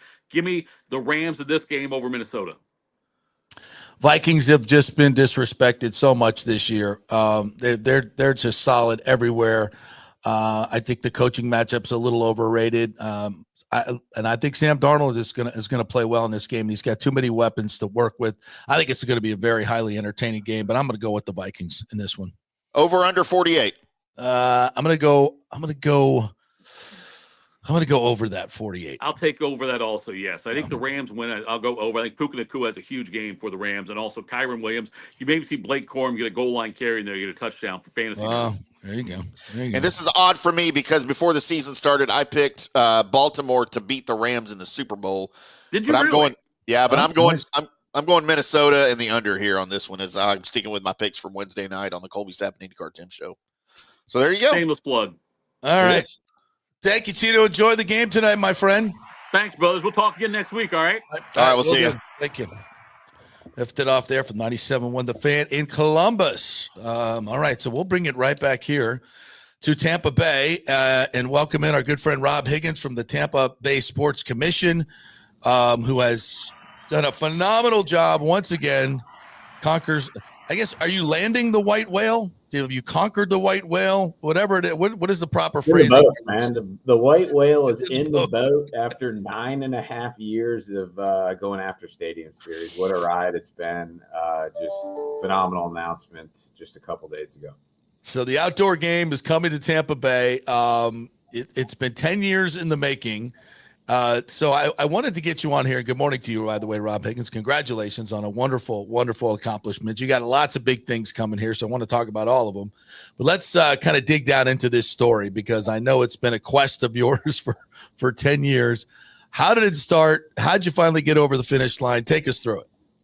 Man, it has been several years in the making. I look back, probably the conversation began 10 years ago, between Mr. Fennick and Steve Greggs and Bill Wickett at the time and myself. And we just, thought about all the possibilities. And there was a lot of machinations over these last 10 years in terms of, technology needing to continue to improve and, making sure everybody had a great comfort level with it. But, it really is the culmination of so many things that I think our community embodies, innovation, hard work, perseverance, the appreciation for hockey.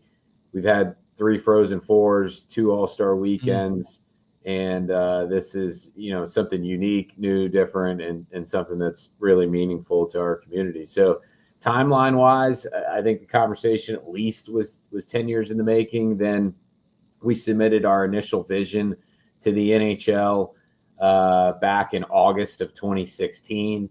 I shared some photos on social media, but literally we worked together with the Lightning, put together, really was our vision for what it would look like here. It included, sun studies and weather studies and all of those different things as part of that. And then we shipped it up in a Yeti cooler that branded, we know how to keep ice cold too, because we know that's the elephant in the room. Yeah, and of course. that needed to be addressed throughout. Then 2 years later in 2018, we hosted NHL All-Star. We hosted it over Gasparilla weekend.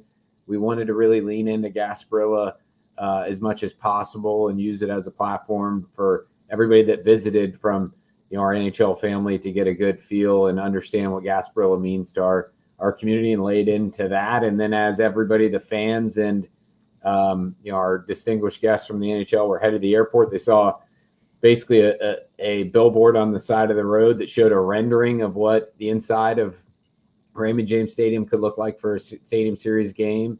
And it basically said, next time, let's go outside the box. The box being Amalie Arena. So just a ton of meetings, conversations ever since. A lot of site visits coming in as part of it. And, finally, years and years in the making. I really got to give a lot of credit to Commissioner Bettman and Steve Mayer and the entire events team at the NHL, because it always seemed like it wasn't a conversation around if, but when. And, we're patient. We can wait as long as needed, just knowing that finally our white whale has come home. Rob Higgins, Tampa Sports Commission. They have landed the Stadium Series outdoor game February 1st, 2026. So take us through the technology side. What has changed in 10 years? Have there been something recent? Last night, Brian Englaw, my partner on the post-game show, was telling me the story of the first outdoor game that he covered. And it was, when it was? September 27th, 1991, in the Caesars parking lot in Las Vegas. And the temperature that night was 80 degrees. So, and he told the whole story. I won't. You can go listen to it on the Lightning app. But basically, it was much cruder back then. But they got it done. They got it actually done. Yeah. But to great peril. It was dicey a lot of times, and the NHL really can't do that anymore. So, what has changed technologically that makes you feel that it's very confident you can get this done? Well, if you haven't noticed, JP, ever since we announced, it's been 30 to 40 degrees here. So, I mean, I don't want to say we're good, but certainly it's not a coincidence that all of a sudden, okay, great.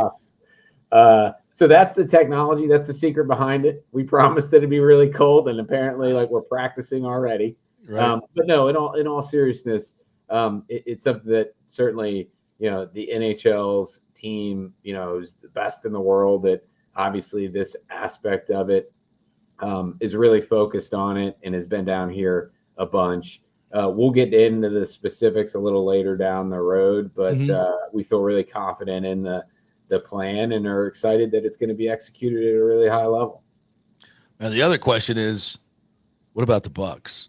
They're going to be really good next year. Better than they are this year. Another draft class for Jason Light, right? And they can maybe get an edge rusher. So they could be playing in the NFC Championship game at home.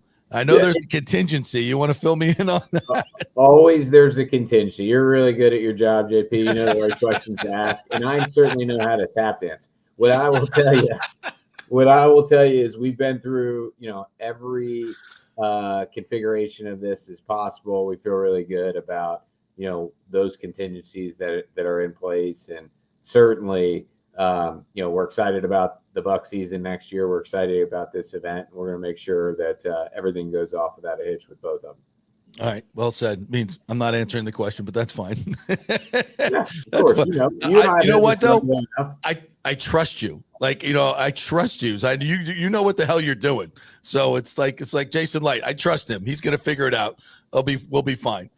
Julien Brisebois, he's going to figure it out. We trust him. We don't know how he's going to get it done, but we trust him. So we trust you. When it comes to big events, we trust you. So tell me a little bit more about some of the accoutrement that you might be able to play around with, like how we're using the ship. Are the cannons going to be involved? Give me some of that great stuff.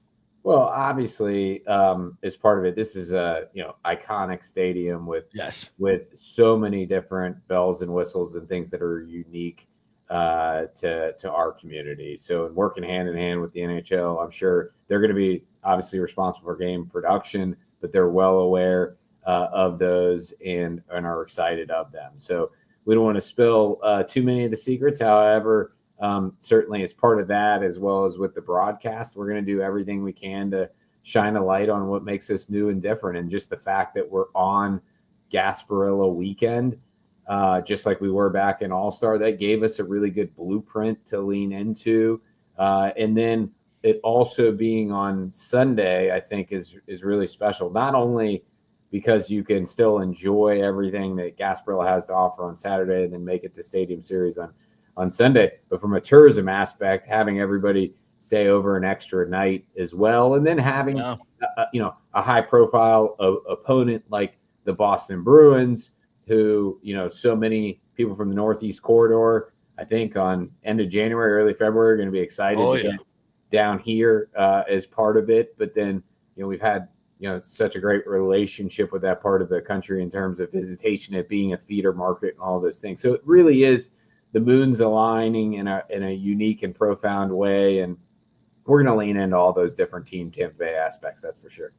So you're telling me we're going to welcome in Bruins fans? I mean, there were plenty of them there last night. That happens at Amalie Arena, so I'm sure they're going to we're going to welcome their money. I can promise you that, as they financially impact our community, and we're going to send them home with a loss within another L. Yes, but we will roll out the red carpet for them. Certainly, as we should. And we, I think our community is built on tourism and hospitality. Right. It's why we don't have a state income tax. It's because, so many folks here from other parts of the country enjoy coming in to the community, spending their hard-earned money here, staying in our hotels, eating in our restaurants, shopping in our shops. And Just because they have they're a Bruins fan doesn't mean we're not going to welcome them with open arms. Money's but green. we know once that puck drops, we know what we want to happen. That's for sure. Well, I kind of enjoy it actually, like last night. I tell Lightning fans all this time, like, don't get mad. Like, enjoy watching them walking out, taking an L. And there's a different vibe too in the stadium. It was a little flat last night, but a lot of times when you have large amounts of Rangers fans or what have you, there's somebody's cheering all the time. So it's and Lightning fans seem to get a little bit more verbose, when the other team is cheering. So it really gets both teams into it. And I can't imagine, now 65,000, which of course, probably 30,000 will be Bruins fans. Fine. That's fantastic. It'll be a tremendous vibe. We'll still be the home team, but I think it just adds to the atmosphere myself. Yeah, the thing that I think is really cool that I hadn't really thought of until it got announced, and then all of a sudden I start getting pinged on X, formerly Twitter, by a variety of different folks that I hadn't heard from, was, we hosted Boston College in 2012 when they won the national title. Oh, that's right. Yeah. And then in 2023, BU was here. And so, all of a sudden I start seeing all these like mentions and favorites and all this stuff from fans from those schools who had a wonderful experience with Frozen Four that are now more likely to come back when it comes to stadium series. So a pretty cool byproduct of how hosting all these different big events can tie into each other and only snowball, pun intended, when it comes to this. Yeah, exactly. So I'm sure you'll have a beach day too that goes along with this, right? Something. So you're spoiling all the secrets on Saturday. Well, been around. Sounds like a good idea. I'll give you credit for it. I never thought of that. Yeah. So we'll have a beach day one day, and then you're back into watching hockey. This is going to be fantastic. And Gasparilla, the whole nine. That's going to be absolutely outstanding. All right. So this is not the only thing we got going on. You got tons of big events coming. Let's run through some of them. Off the top of my head, we got the Florida-Georgia game is coming in a couple of years. So take me through all the big events we got coming up. Yeah, let's do it in chronological order. Yes. You just threw a 2027 at me, so why don't we even just start with this February? So February 14th, no better way to spend Valentine's Day than with us at Raymond James Stadium and the greatest soccer player of all time, Lionel Messi, taking the field against Orlando City in what's going to be an awesome matchup. Tickets have been really moving for it. You can log on to soccerintampabay.com to get yours. A month later, we are hosting the Savannah Bananas for the third straight year. The first two, we were at Steinbrenner Field. This will be their first ever game in an NFL stadium. Following us, they go to Carolina and Nashville and their NFL buildings, as well as 17 of the MLB parks. I mean, they've blown up. We were fortunate to get in on them and the ground floor, and it's already sold out as well at Is it really both games? They're playing one game, March 15th, okay. And they're selling it. They have sold out that night, which is incredible. And then the following month, we host our record fourth NCAA Women's Final Four, which with the state of women's basketball, how much it's grown in the last few years. Yeah. Is awesome. So we're looking forward to that. And then you mentioned, we hit on Stadium Series in 26. We have NCAA Men's March Madness in 26. And we got the Florida-Georgia game like you referenced in 27. So I didn't know we had men's basketball next year too, women's and men's. So we have women's this April and then men's next March. So nice. All these announcements have rolled out in the last 6 months for the most part. So it's been an incredible run for Team Tampa Bay, but we're not done yet. We're keeping our eye on the ball, and hopefully we'll continue with this roll of announcements. All right, because I got to pressure you to do more because you're not doing enough. The scuttlebutt is the Super Bowl won't come back here until we get a roof on the stadium or some the such. There's a lot of obviously competing venues now that are bigger and climate enclosed.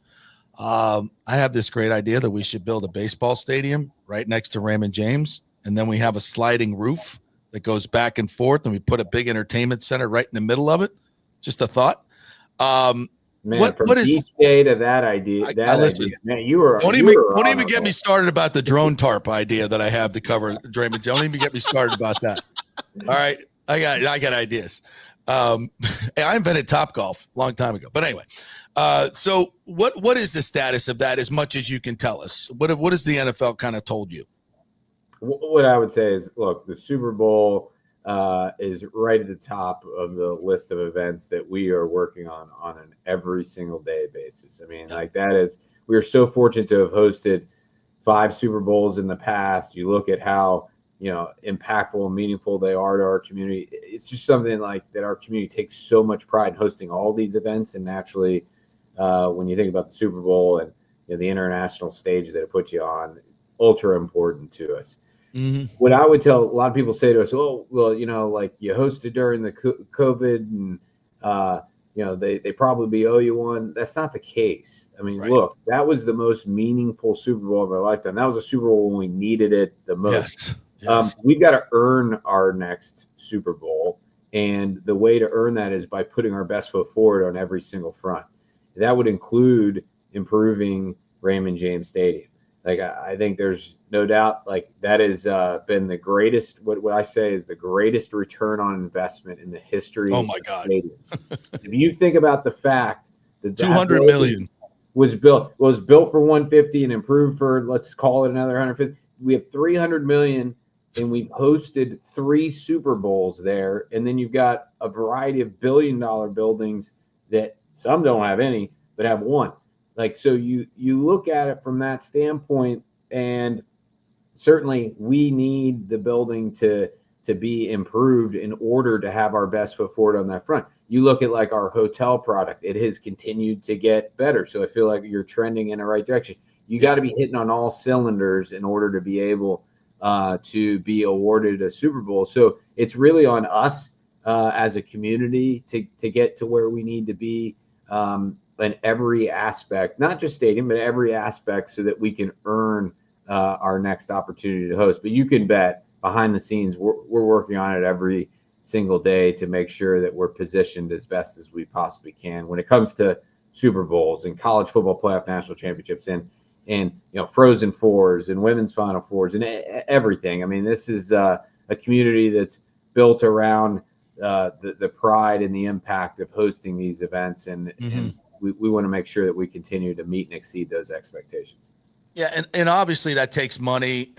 There's not a huge thirst for public money, and obviously we're going through what we're going through with the Rays stadium thing. We're not going to get into that. I don't want to hook you into that. But so there's going to be an ask. There's going to be an ask coming up, and you're going to be one of those people that we come to and say, why is this important, Rob Higgins? Why is it important for us as a community to spend another $500 million, billion, whatever it's going to be to do these things? The impact there's people will show me studies from academics that say sports doesn't really bring, building stadiums is a losing proposition. Yeah, I disagree. People will tell you that the world is flat as well. Like, they're always going to argue the opposite side because nobody else will put a microphone in their face unless they give a contrarian opinion. Exactly. However, we're not going to focus on those. There's millions of different ways to calculate economic impact. What we focus on is the hotel visitation. You cannot argue whether or not somebody stays in a hotel room, somebody uses an airline seat, what that hotel room is the rate in which it's charged. Like, so we really study that. And that, I think when those conversations happen and they come to us and say, like, hey, for the non-tenant events that a building could be able to help host, what do those look like? That's what we always come back with, because it's indisputable. Right. And so to answer your question, I think everything will be, as always, centered around return on investment. Mm-hmm. We, as an entity last year, were given $1.5 million in hotel bed tax. We were able to then return $2.4 million. If you think about the opportunity, it was between $800,000 and $900,000. You think about that type of investment to literally, like, you hand somebody X and you get back Y in a 1 year. Double my money? Yeah, I'll do that. Yeah, I'll do that in a year. You can't sure. dispute it. So, I mean, every conversation I know is those facility conversations are above what I'm focused on fulfilling the facilities that we have. But as they come online and they come to us, like you mentioned, as part of it, it's always going to be about return on investment. We're always going to focus on that. I know we talked a lot this morning about the events that we were awarded, the number of events that we walk away from because they're not their appropriate return on investment for our community, on behalf of our community, I think are way outweigh the number that we're actually awarded. Our number one job's got to be great stewards of both the public and private investment around sports tourism. All right, I always try to get stuff out of you, and I never succeed. But I'll just throw it out there. Can you give me? I know there's stuff you're working on, and like some of these things come out. We just got awarded 2 days ago, man. I don't care. But so I know you're always working on stuff. It comes out of nowhere. You don't have to tell me exactly what, but just give me a hint. Can you just give me a hint on something? Just even if it's a sport, like just say wrestling, or just say basketball, or just anything. Nothing. Man, you are the best. Well, literally, I mean, I think, what did we announce? Like 48 hours ago? I mean, what have you done for me lately, JP? You're saying. All right. We got outdoor hockey delivered to Tampa. I'm excited. No, but sitting in your seat, you always come up with something. I'm like, damn, I didn't know he's working on Messi coming here. That's I will awesome. say this. We've got to do, and we always are focused on other opportunities, and certainly we have some in the hopper that you're not going to get out of me here this morning. However, we got to do a great job with the events that we have. I mean, that's what it comes down to. And we're working hard at making sure, the Messi match and the bananas and the women's Final Four all go really well too, because at the end of the day, I mean, I think you and I have talked about the Levy brothers. Leonard Levy, was instrumental. He got, our original NFL, the NFL awarded a franchise here that became the Buccaneers. He had a saying that's ingrained in us that was, if they like us, they'll leave us. If they love us, they'll come back. And it's so important to do a really good job. It's great to be talking about our first stadium series. But if this thing doesn't go great, we aren't going to get our second. So my point is like we got to focus on both the future as well as making sure these events go really well. All right, Rob, congratulations again on another huge get. Your work ethic and your team there is second to none. We really appreciate it. It makes my job a lot easier, makes it a lot more fun. So thanks a ton. Congratulations, and go get to work on something else, will you? Hurry up. You got it, JP. I appreciate it. Thanks for all your support of Team Tampa Bay, man. You've been in the community so long and have been so supportive, and we couldn't be more appreciative. Well, thank you, man. I appreciate the kind words. All right. Yeah. Get to work. Right. You're the best. Rob Higgins there. Yeah. And people think that this stuff just happens, it doesn't work that way. These people work their ass off, and, you got to kiss a lot of butt in a lot of different places to get these things done. And it is such a great community, but we're falling behind. There's no question about that. We're falling behind in terms of stadiums, and we could fix that. And I understand people thinking it's not worth it, but I'll just sit here and tell you, you can look at the economy in Tampa Bay and directly correlate real estate prices with Tampa Bay, with the Buccaneers winning the Super Bowl. When the Buccaneers started getting good and they're winning the Super Bowl, and the Lightning, by the way, also winning a Stanley Cup, and all these eyes started turning towards Tampa Bay. It's no secret that the real estate went through the freaking roof in the early 2000s. People are constantly turning on their TV and they're going, oh, look at the water and the beautiful sunshine. I didn't know Tampa Bay had all that water right there, and the stadium's right there. And wow, the Emily Arena's right on the water downtown. Look at those views. That's and it just it just subconsciously seeps into people's heads that, because people, you go back into the 90s, 80s and 90s, people think about Florida, big city. What do they think? Miami. That was it, and it's like, wait a minute, there's a much better place than Miami. And it's called Tampa Bay. And now, we need to shut it down. Like, no vacancy. Get the hell out of here. It's getting overcrowded. But I kid. But it's, prices have gone through the roof. Like, this is the hottest real estate market in the world. And a lot of it you can trace back to the huge events that have happened here. It gives you credibility. It gives you exposure. And it makes your economy grow. What Jeff Vinnick has been able to do in Water Street downtown, double our hotel room space, our luxury hotel room space, the restaurants, the bars, and obviously, how he's leveraged The Tampa Bay Lightning, boy, we'd all love to see him do the same thing in Ybor City with the Rays, or in some other instance, if they put it next to Raymond James Stadium, whatever.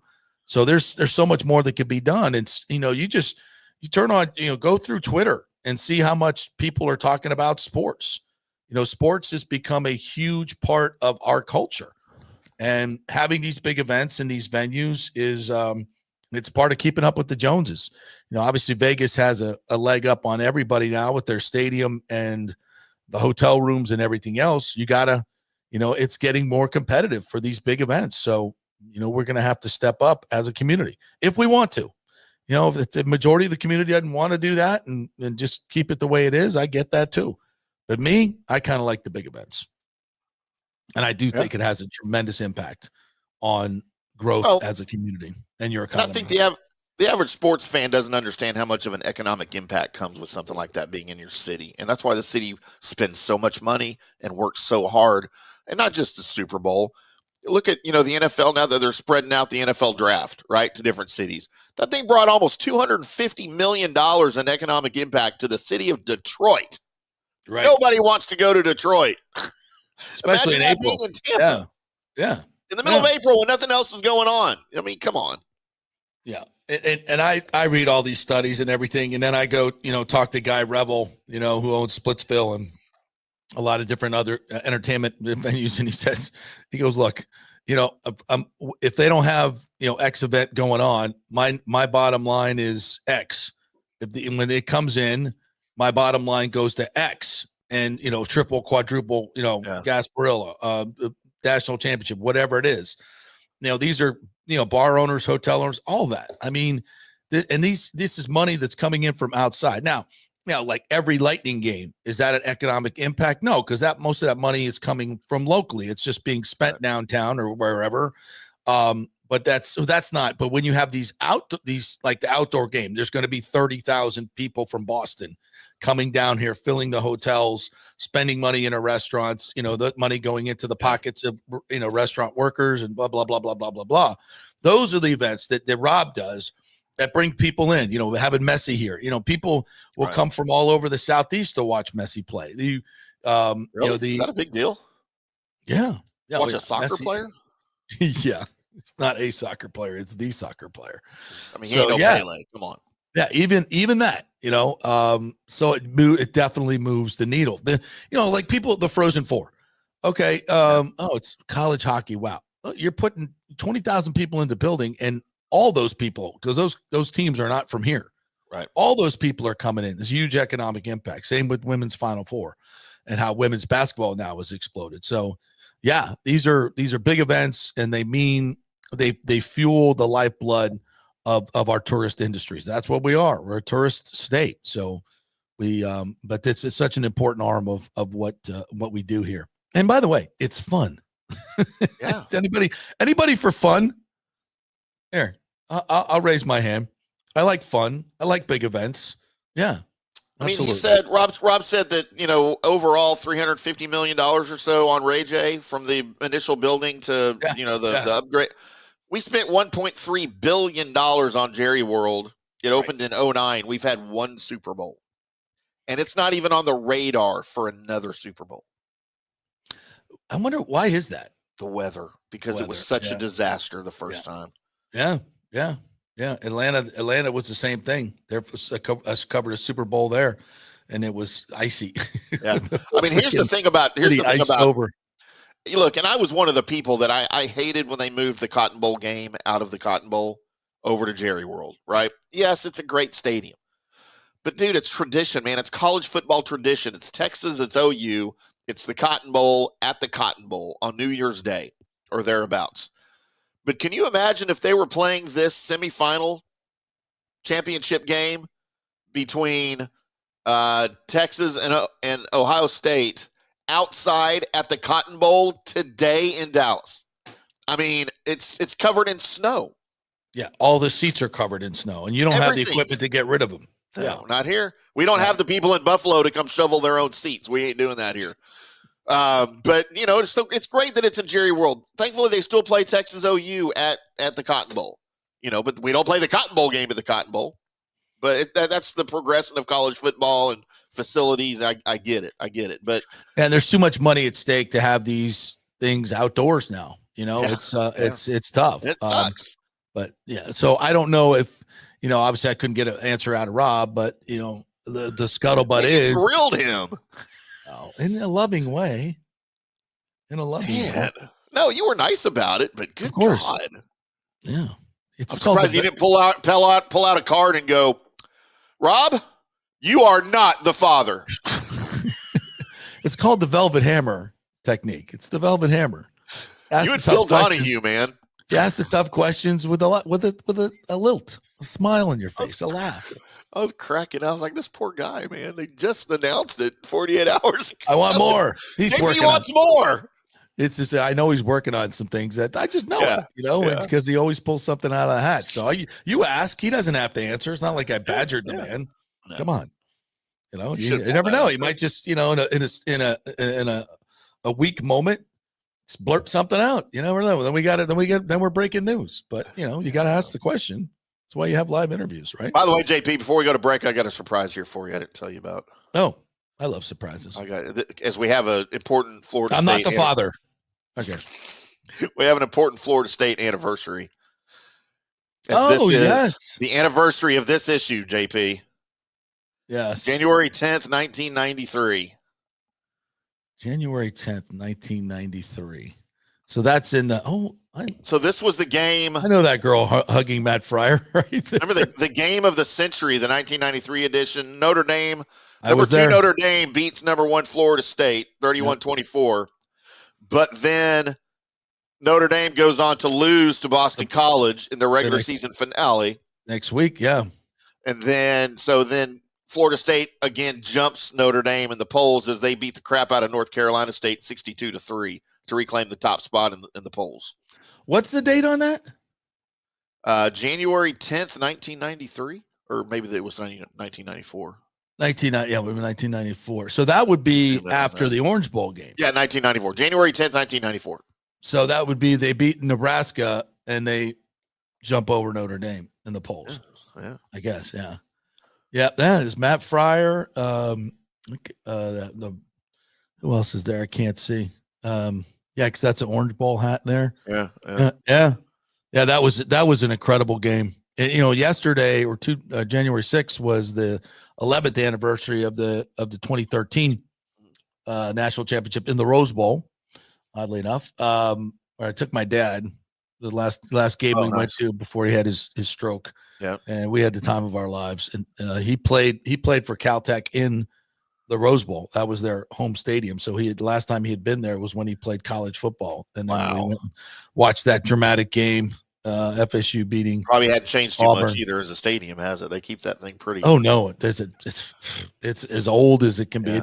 All the concession stands are just the little pop-up ones. They don't have any modern accoutrement at all. It doesn't need it. It's just a throwback. And every time there's a game in that place, man, it always seems to be an amazing game. I love when they have Super Bowls there. I love when they play Super Bowls there. Well, they never will again. Dallas won a Super Bowl there, and it was my favorite one to go to. So yeah, it was. I mean, I cherish that memory because that place is so special. It's so special. I just can't. There's just a vibe to it. The mountains are right there.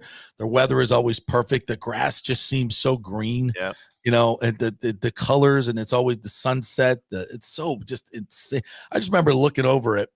I was just looking at some pictures the other day.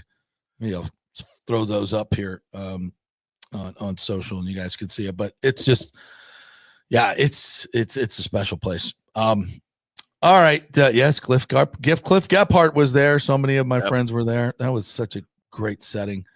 All right, let's take a break. We'll come back on the other side, get to all your comments. We have ignored you for far too long, commenters. So we'll get to that. We got some Rays news as well. We're going to get to how sports world is being impacted by these fires. Lots to get to in our final half hour. We are brought to you by the Gold and Diamond Source. It is always a great time to get engaged to start the new year off, right? 2025. I can't believe it's 2025 already. Great time to get engaged. And also, Garnet is the birthstone of January. So get something nice for your Florida State fans and get a discount. There's always a 15% discount on all jewelry for the birthstone of the month, and that is Garnet in January. So head on over to the Golden Diamond Source. They have a new men's area full of baller watches and pendants and rings and necklaces, all designed for you guys as well. It's the Golden Diamond Source, 3800 Ulmerton Road, about 15 minutes from downtown Tampa. Back in 3. Hey, JP here for my concierge medical professional, Chris Lugo, PA. You've heard him on the show for a couple of years where he shares invaluable medical, nutritional, and supplement advice. With Chris, it's like having a medical provider as your best friend. What I love about this concierge service is the convenience and support he offers. I can text or call him 24/7 with any questions or concerns, and he'll promptly call in a prescription if needed. No office visits or copays required. It gives me peace of mind knowing I have someone genuinely invested in my health, not just focused on insurance profits. And the best part, the Bay Area Modern Medical Center's personal concierge service is more affordable than you might think. Don't let insurance companies dictate your health care. Take control of your health and wellness today. Visit BAMMC.com for more information and to schedule your initial free consultation. Empower yourself and take charge of your personal health with BAMMC.com. Hey guys, why not kick off 2025 by popping the question? Yes, and you know where to get that perfect engagement ring.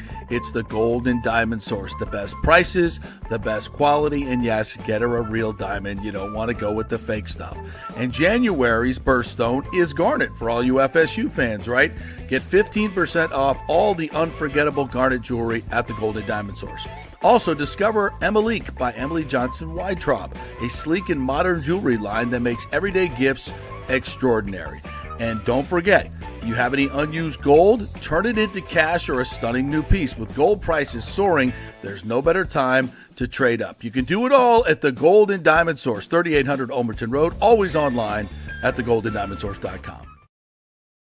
JP here for the Jeeves Law Group and my man Scott Jeeves. If you're going to hire an attorney, do you want some guy looking for a quick settlement and a quick buck, or do you want an attorney with some chops?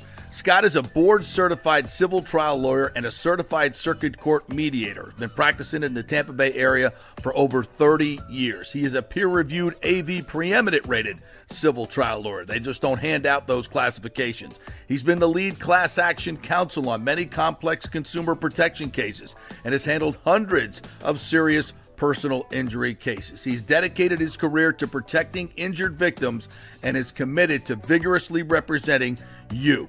We're local, we're trusted, and we get results. Personal injury and personal attention. Call for a free case evaluation. That's 888-9-JEEVES. That's 888-9-JEEVES. The Jeeves Law Group. Let's go. Right now. Back to the show on FanStream Sports. Welcome back to the JP Peterson Show right here on FanStream Sports. It is a Friday, Football Friday, as we preview Bucs, Washington Football Commanders, Redskins team. Everything else college football related here on the JP Peterson Show Friday edition, as JP wants to talk to you, the Peanut Gallery. Yes. With some comments, JP. So let's get into some comments here. I love you people. Ran into a couple of listeners to the show last night at Amalie Arena. I always love when you guys come up and chat with me. I can put a name to the face. So when you're around, come on over and say hello. Love meeting you. I forgot to tell you, I met a Tampa transplant who watches your show here in Frisco. Who's that? His name was Tom. I don't remember his last name. I don't think he gave me his last name. He says he's been watching your show, listening to you for years on the radio. And he came out here. He just found your YouTube show. He didn't know that was a thing. And he just found it, and then he saw me on the show, and I guess we've mentioned Frisco and stuff, and he's like, I live in Frisco, and I was like, who is this dude doing the JP show with JP? And he lives right next to me, and he saw me, and he recognized me, of course, because everybody recognizes this face. We need to have it. Are you Tim on the JP Peterson show? And I was like, he wants to know, like, who's your wife? How about that? Yeah, That's so kinda he's cool, isn't it? Yeah. shout out to Tom in Frisco watching the JP Peterson show every day from here in Texas. How about that? Yeah, I'm always like Michael Sorgel, who lives in Denmark. Yeah. Yeah. Good morning. Good morning to you, Michael. Late We're an Friday, I might be a international bit tipsy. I I love it. Yes, man, he's already into it. Good, just hey, 5 o'clock somewhere, and in this case, it's like 8 o'clock somewhere. I guess, right? That's all that matters. He says, Mike, Diaby is a effing workhorse on D. Yeah, probably haven't talked enough about him because, he kind of came out this week and said, I stopped worrying about getting sack numbers. Like, I just got a sack. I got to get a sack. And he's like, I'm just concentrating on doing my job. And that's it, man. Do your job. That's the Belichick mantra. It's the reason that they've always been so good. Yeah, do your job. Yeah. The pressures can be as good as sacks. Obviously, they're not, but they can be. They can force turnovers. So he had 4 tackles for loss, 4 pressures, I think it were. Had a sack and a big one. Last couple games, he's come up with some big plays. So, yeah, Diaby's been great. And, again, there's talent on this defense. There's a lot of good talent on this defense, and I think they've underperformed this year. That's just my opinion. Sergio, what's up, brother? Good morning to you. Yeezy says Redskins have beaten one playoff team, 1-4 against the rest. I believe you are correct. Yeah, but everybody's picking them. In case you missed that earlier in the show, on Get Up this morning, EJ Manuel, Ryan Clark, Lewis Riddick, Dan Graziano, they're all picking the Washington football team. Good for you. Easy also says, and that was the Eagles with Kenny Pickett. They were getting killed before Jalen went out. Yeah. Trump sentenced to unconditional discharge, according to Fox Business News. What the hell does that even mean? That means he won't face any sentencing or anything. Basically the judge is throwing it out, but that's his sentencing. And that was the plan all along. The judge announced he was going to do that. So let me get this right. So if you're in Congress and you do a sexual harassment thing, we have a hush money slush fund of like $20 million, and we keep your name secret. But if Trump does it, we got to do a trial. Yep. How's that work? Explain. How's that work?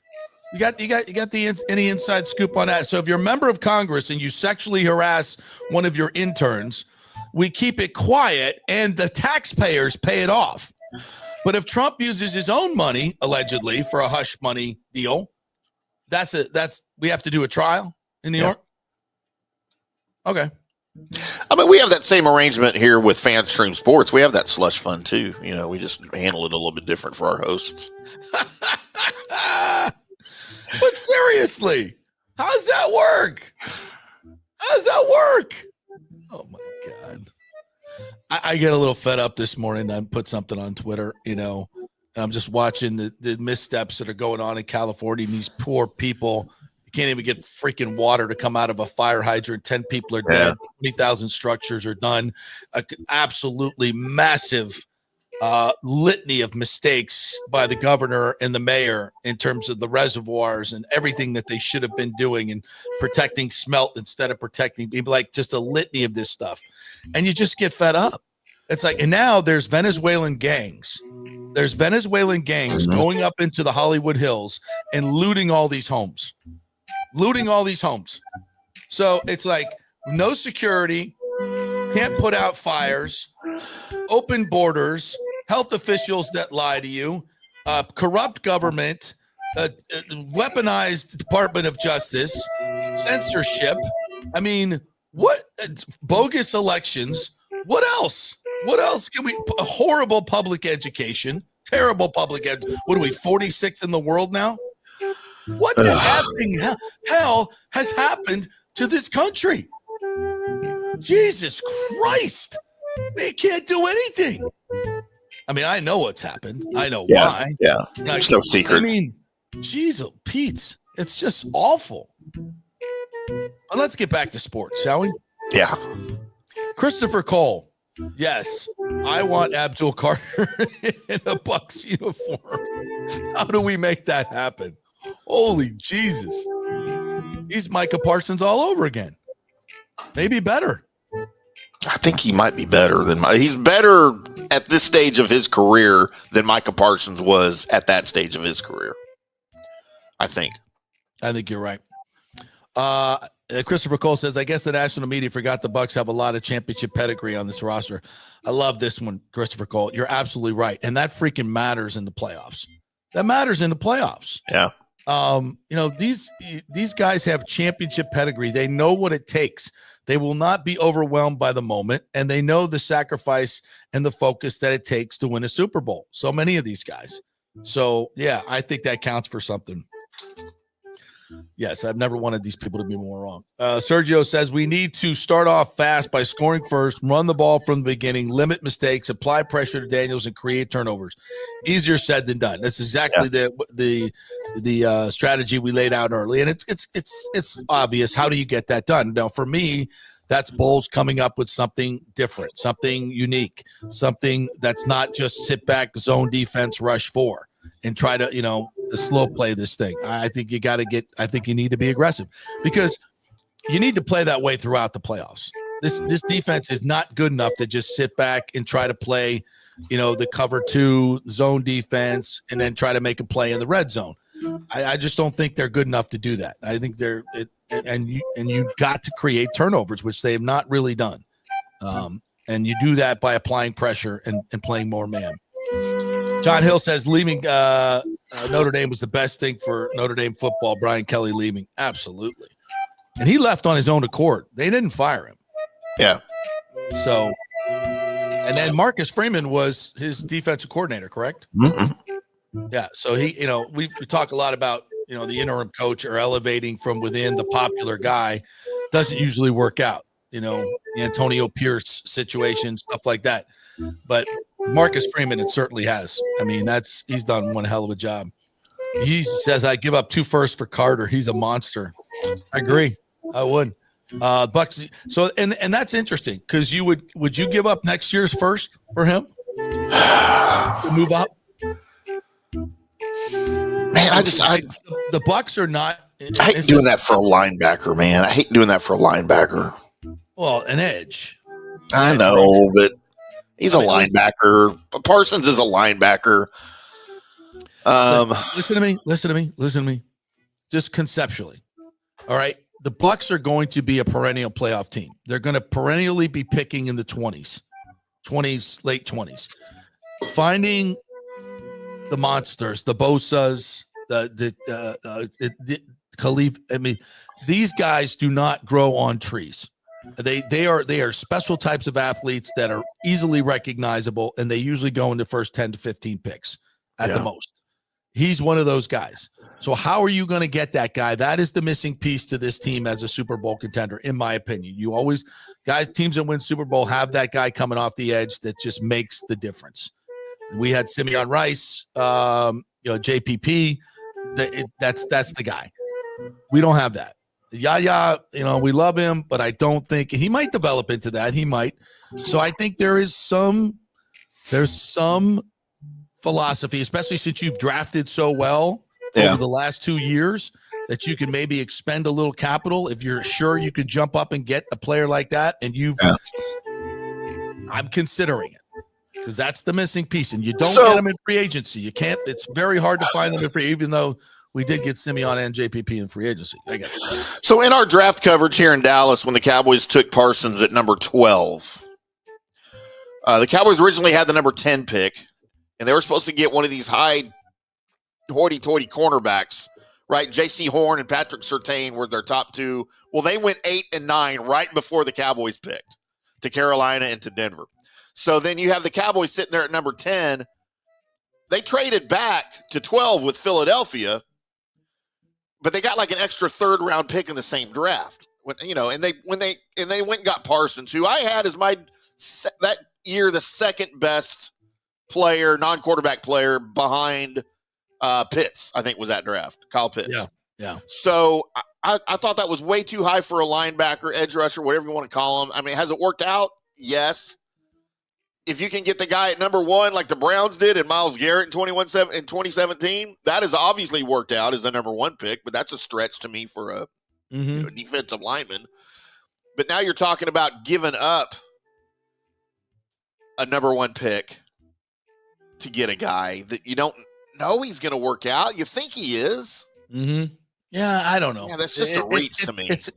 It's a tough thing to give up, but in the right situation, I think I would do. If especially it works when you're out and he's there for 10 years, then yes, it works. Yeah, and because Super Bowl windows too. Super Bowl windows. Yeah. Like the Bucs right now are in their window. And it only lasts 2 or 3 years because then Gedeke gets expensive. Dwarfs get you got to start paying everybody where San Francisco is right now, right? And they missed their window. So you got to strike while the iron's hot. I think there's some philosophical advantages to that, in my opinion. Yeah. Bucs Basement says JP hopefully won't be mad at me for selling my tickets. Just battled pneumonia, so need as much money as I can to pay off a medical bill. You suck, Bucs Basement. You call yourself a fan? God damn it! Wait, who'd he sell them to? Let's go. Who'd he sell them to? Come on, dog. Did he sell them to other Bucs fans, and that's okay? Well, he may not have. He may not have. But even if you did, look, dude, you got pneumonia and you need to pay medical bills, of course. You don't have to pay medical bills. It won't go on your credit. Just don't pay them. Yeah, he's right, by the way. He's right, by the way. So just keep that in mind. Yeah. They just write them off. So and don't hurt your credit. Just know that. Do some research, okay? Before you give up, you're going to the game, bro. Do some research. Don't pay that bill. JP and Tim credit advice right here on FanStream Sports. Some do. It depends on the bill. It really does depend on the bill. So do some research. Nathan Ellie says the 60 by 40 Jumbotron at Jerry World is too big. It's not too big. Now it's too small 15 years later. It's not the biggest in the world anymore. It is distracting, though. I'll give you that. Too big of a Jumbotron or too big of a... Anyway. You know what? Jerry's ego was way bigger than that Jumbotron, so... James says, if Liam leaves, good news. Bucs passing coordinator and Yale grad John Grizzard will probably be Bucs next OC. Offense doesn't change, but the issue is the feel for the game. That's what makes Liam so good. Yeah. What makes you think Liam won't take him with him? Yeah, exactly. That's the other part. And Carberry, his offensive line coach, and that whole group. Yeah. And the whole point is, why risk it? All these guys would love to stay here. Make it happen. Make it happen. And you could sit there and say, well, you can't fire Bowles. They fired Tony Dungy after winning two going to the playoffs 2 years in a row, 4 years out of 6, going to an NFC championship game. I mean, what are you talking about? Tony Dungy's record is way better than Todd Bowles, and he was way more popular with the players. I don't want to say way more popular, but, if they'll fire him, then, yes, I think Todd Bowles, if he doesn't win on Sunday, I think it's very much in play. Absolutely. And it should be. I said I wasn't going to talk about that today, but you made me, James. God damn you. Jesus. It happens. Yep. Why do they keep giving New Orleans a Super Bowl with such an old stadium? RJS is much newer. Because it's a badass stadium, dude. It is a badass stadium still. I don't think it's that great. I think it's I think the lodges are small. The concession areas are the place is dirty and ugly. The city's awful. It's unsafe. But it's a tourist attraction. Well, but it's not a tourist attraction. I don't hate dumping on New Orleans in this particular time. That's, it's bad. But no, it's just. But look, it is what it is. It is what it is. They have let that city go to shit. It's dirty. It's nasty, and it's unsafe. And if you do that, you should not be awarded Super Bowls. I mean, is that a outlandish thing to say? Are people not scared about going to New Orleans when you read about this guy, first he didn't act alone and then suddenly he did. I'm not believing he did not act alone. Please, but let's just be honest. Look at all the evidence. You got to be out of your mind. So have they made any other arrests? No. There's reports out there there is a jihadist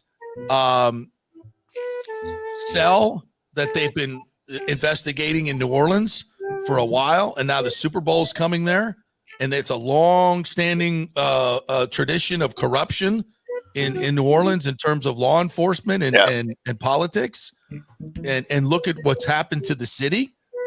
No, I have no idea why they continue to award that. And again, I don't mean to be mean to them in this time of mourning, and it was horrible, but they're part of their city's failures was to blame for that. How do you not have the bollards up? How do you not have that blocked off? We're seeing this all across these poorly run cities. I'm not going to make it political. These horribly run cities. And we all, so all of it's preventable. All of it's preventable. I know if a guy is dead set on doing something like that guy did, sometimes it's hard to stop. But these are basic things that are not being done, and you have to call them out. There has to be accountability, or it never gets done. Never gets better. You got to have fire. You got to have water in the goddamn fire hydrants. Okay. I mean, we're it's hard. It's drought. No, it's not hard. It's not hard. It takes competency and not even be worried about this other stupid crap that you say is important, and it's not. Get me started. Well, I mean, and all of those things are recent. Maybe it's going to be a while before they're scheduled for another Super Bowl. I mean, that's scheduled for this year. It's happening this year in February. It was awarded 4 or 5 years ago. Right, that was before 3 much years of this. ago. Yeah, so I mean, it may be another. The city's been in rapid decline for a long time. It has. James says corrupt media says Trump will use his AG and DOJ for retribution. I'm all for it. Put these loons who weaponize DOJ and FBI in jail. Absolutely. It's not called retribution. It's called accountability. When you go against the United States Constitution and do political warfare and justice, use the justice system as a weapon on these ridiculous trials and prosecutions, it's not called retributions. It's called accountability. You're the one that broke the law. You're the one that didn't do it the right way. And so now when you're held accountable, it's not called retribution. It's called accountability. You break the law, you go to jail. That's the way it's supposed to work. Not political prosecutions. You broke the law. You went outside what is normally done in prosecutions. So no, I don't have a problem with it. We have to contain Jane Daniels. You're damn right we do. That is the key to the whole damn thing. Ethan Elliott says Jason Light is terrible at drafting old and edge rushers. Just get one in free agencies. If there's remember this, okay? We haven't taken an edge rusher with a premium pick. We haven't had a premium pick in a long freaking time. The last time we had a premium pick, we used it on Tristan Wirfs. How's that work out? Yeah. So, I mean, when you got to scrounge around the second, you know what? And there wasn't anybody in this year's first round. So you know what he used his premium pick on? It wasn't even a premium pick. It was on Graham Barton, who's going to be a Pro Bowl center. Yep. Okay. For a long time. You give him a top 10 pick, I bet he'll find one. And if you get a top 10 pick, you know what? It's because you suck and you didn't do well. He's put together a roster that's not going to suck for a long time. So you got to figure out a way how to go get one. If you can trade for Max Crosby, says James. Do you think the Raiders are trading away Max Crosby? No. Every other team is also saying the same thing. Yeah, if you're gonna trade for him, you're gonna freaking overpay for him. If you're gonna trade for him, the best way to get him is to draft them. And if you got to expend some draft capital, because you look like Bucky Irving, but would you take Bucky Irving with a first round pick right now? Yeah. Of course you would. You got him in the fourth. You got him in the fourth round. So, I mean, this is a time where you might be able to expend some draft capital and as a premium team, a playoff team, move up into the top 10 to get that edge rusher that you need. I don't think that's a crazy thought and give away next year's one. If it only costs you 2, great to move up, but I think it's going to cost you more than that. So, and I think that's how else you're going to get him. You think you're going to get lucky in the third and get a Yaya Diaby? Maybe he'll turn into a outstanding pass rusher.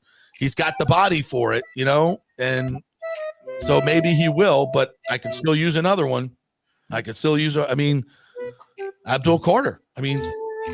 Yeah. So you jump up and get him and put him on the other side. Holy shiz. To me, that's the missing link on this team. Where else are you going to go? in the first round. And you expend the next year's first round pick. I don't love it, but again, you've drafted so well over 2 years that this would be the time for you to do it. Right. To me, it would be a nice little gamble and not much of one.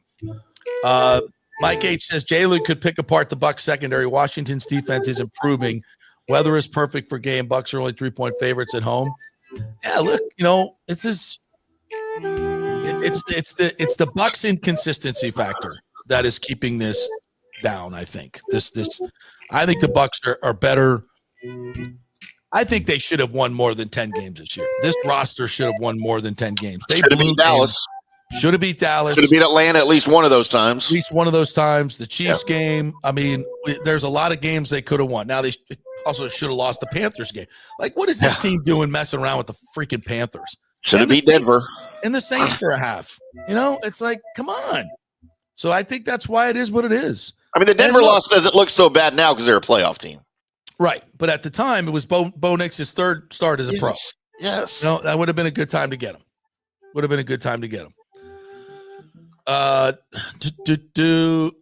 news on social is ESPN's Jenna Lane was posting pictures on X of Cade Otton as a full participant in practice for the first time since week 15 when he got hurt. That's good. Yeah, That's and good. also looking at the injury report from this week, the only DNP out of the 16 players on the injury report for yesterday was Mike Evans, and that was just due to rest. So everybody else at least a limited participant in practice. All right. Okay.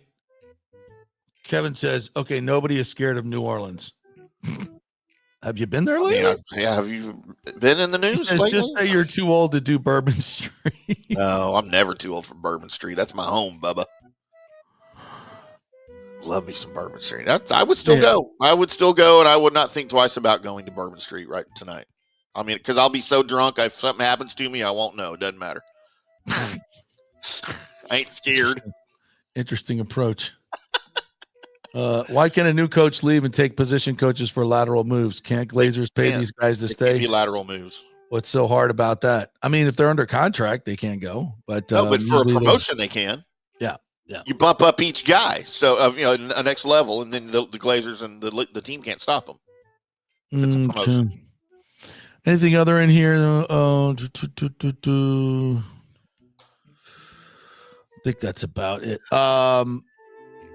Yes, Winfield and Dean are both going to be back this Sunday, we believe. Breaking news, Watson. What is that? Deshaun Watson. So he had a setback, which a couple of days ago in Cleveland with his Achilles. And now we know that setback was another tear. He's torn it again. So he's probably not going to be playing in 2025. So where do they go? They draft somebody? I mean, they were going to anyway. Yeah. Jameis. Bring Jameis back. By the way, they still owe Jameis Deshaun $92 million. And they don't want Jameis Winston back in the fold. Trust me. Oh, my, $92 million. They could have stuck with Baker Mayfield. This is what bad organizations do, man. Enough of him. Golly, their number one overall pick, and they just tossed him away like garbage, Baker Mayfield. Thank you. Thank you, Cleveland, to go get Deshaun Watson after all the allegations. They guaranteed him $240 million. Dumbest move in the history of the NFL. I mean, it's pretty bad, right? The entire trade, the trade, what they gave up was dumb. I understand them making the trade, right? I mean, because at the time he was still, we thought, the top 5, top 8 quarterback. He already had all the allegations. Why would you do that for a guy with that type of baggage? No, I don't think that had come out yet. No, I think it had. I think some of it had. I think it was at the beginning. I may be wrong. But I thought it was. We'll look that up for Monday. Yeah. But that's crazy. That's crazy. But good on you, Cleveland. Well done. All right. Hey, I always say it, JP, and I cover the Browns for Athlon, and I almost write it in every single article. Cleveland's going to Cleveland. Yeah, it's the way it is. Bad organizations do bad organization things. And they do. Thank God we got a great organization here in Tampa Bay. Yes. Thank you, Glazers. Thank you, Jason Light. You built a hell of Hell of an organization here. Awesome stuff. All right, great week. Thank you guys. Big numbers all week. Thank you guys so much for jumping in. We really appreciate it. Don't forget to tell your friends all about it, wherever they may live. If they're Tampa Bay fans, we do Tampa Bay sports each and every day. We didn't get to the race today, but nobody cares, evidently. More stuff for Monday. Exactly, more stuff for Monday. When are you spend any money on a hitter? No, you're not. Then we don't care. Have a great weekend, everybody. Go Bolts on the road this weekend. Jersey and Pittsburgh, and go Bucs on Sunday night. We'll be back here on Monday. I'll be doing a post-game show with Peter Sunday night after the game from the field, so check that out, and then we'll be back here Monday morning. Have a great weekend, everybody.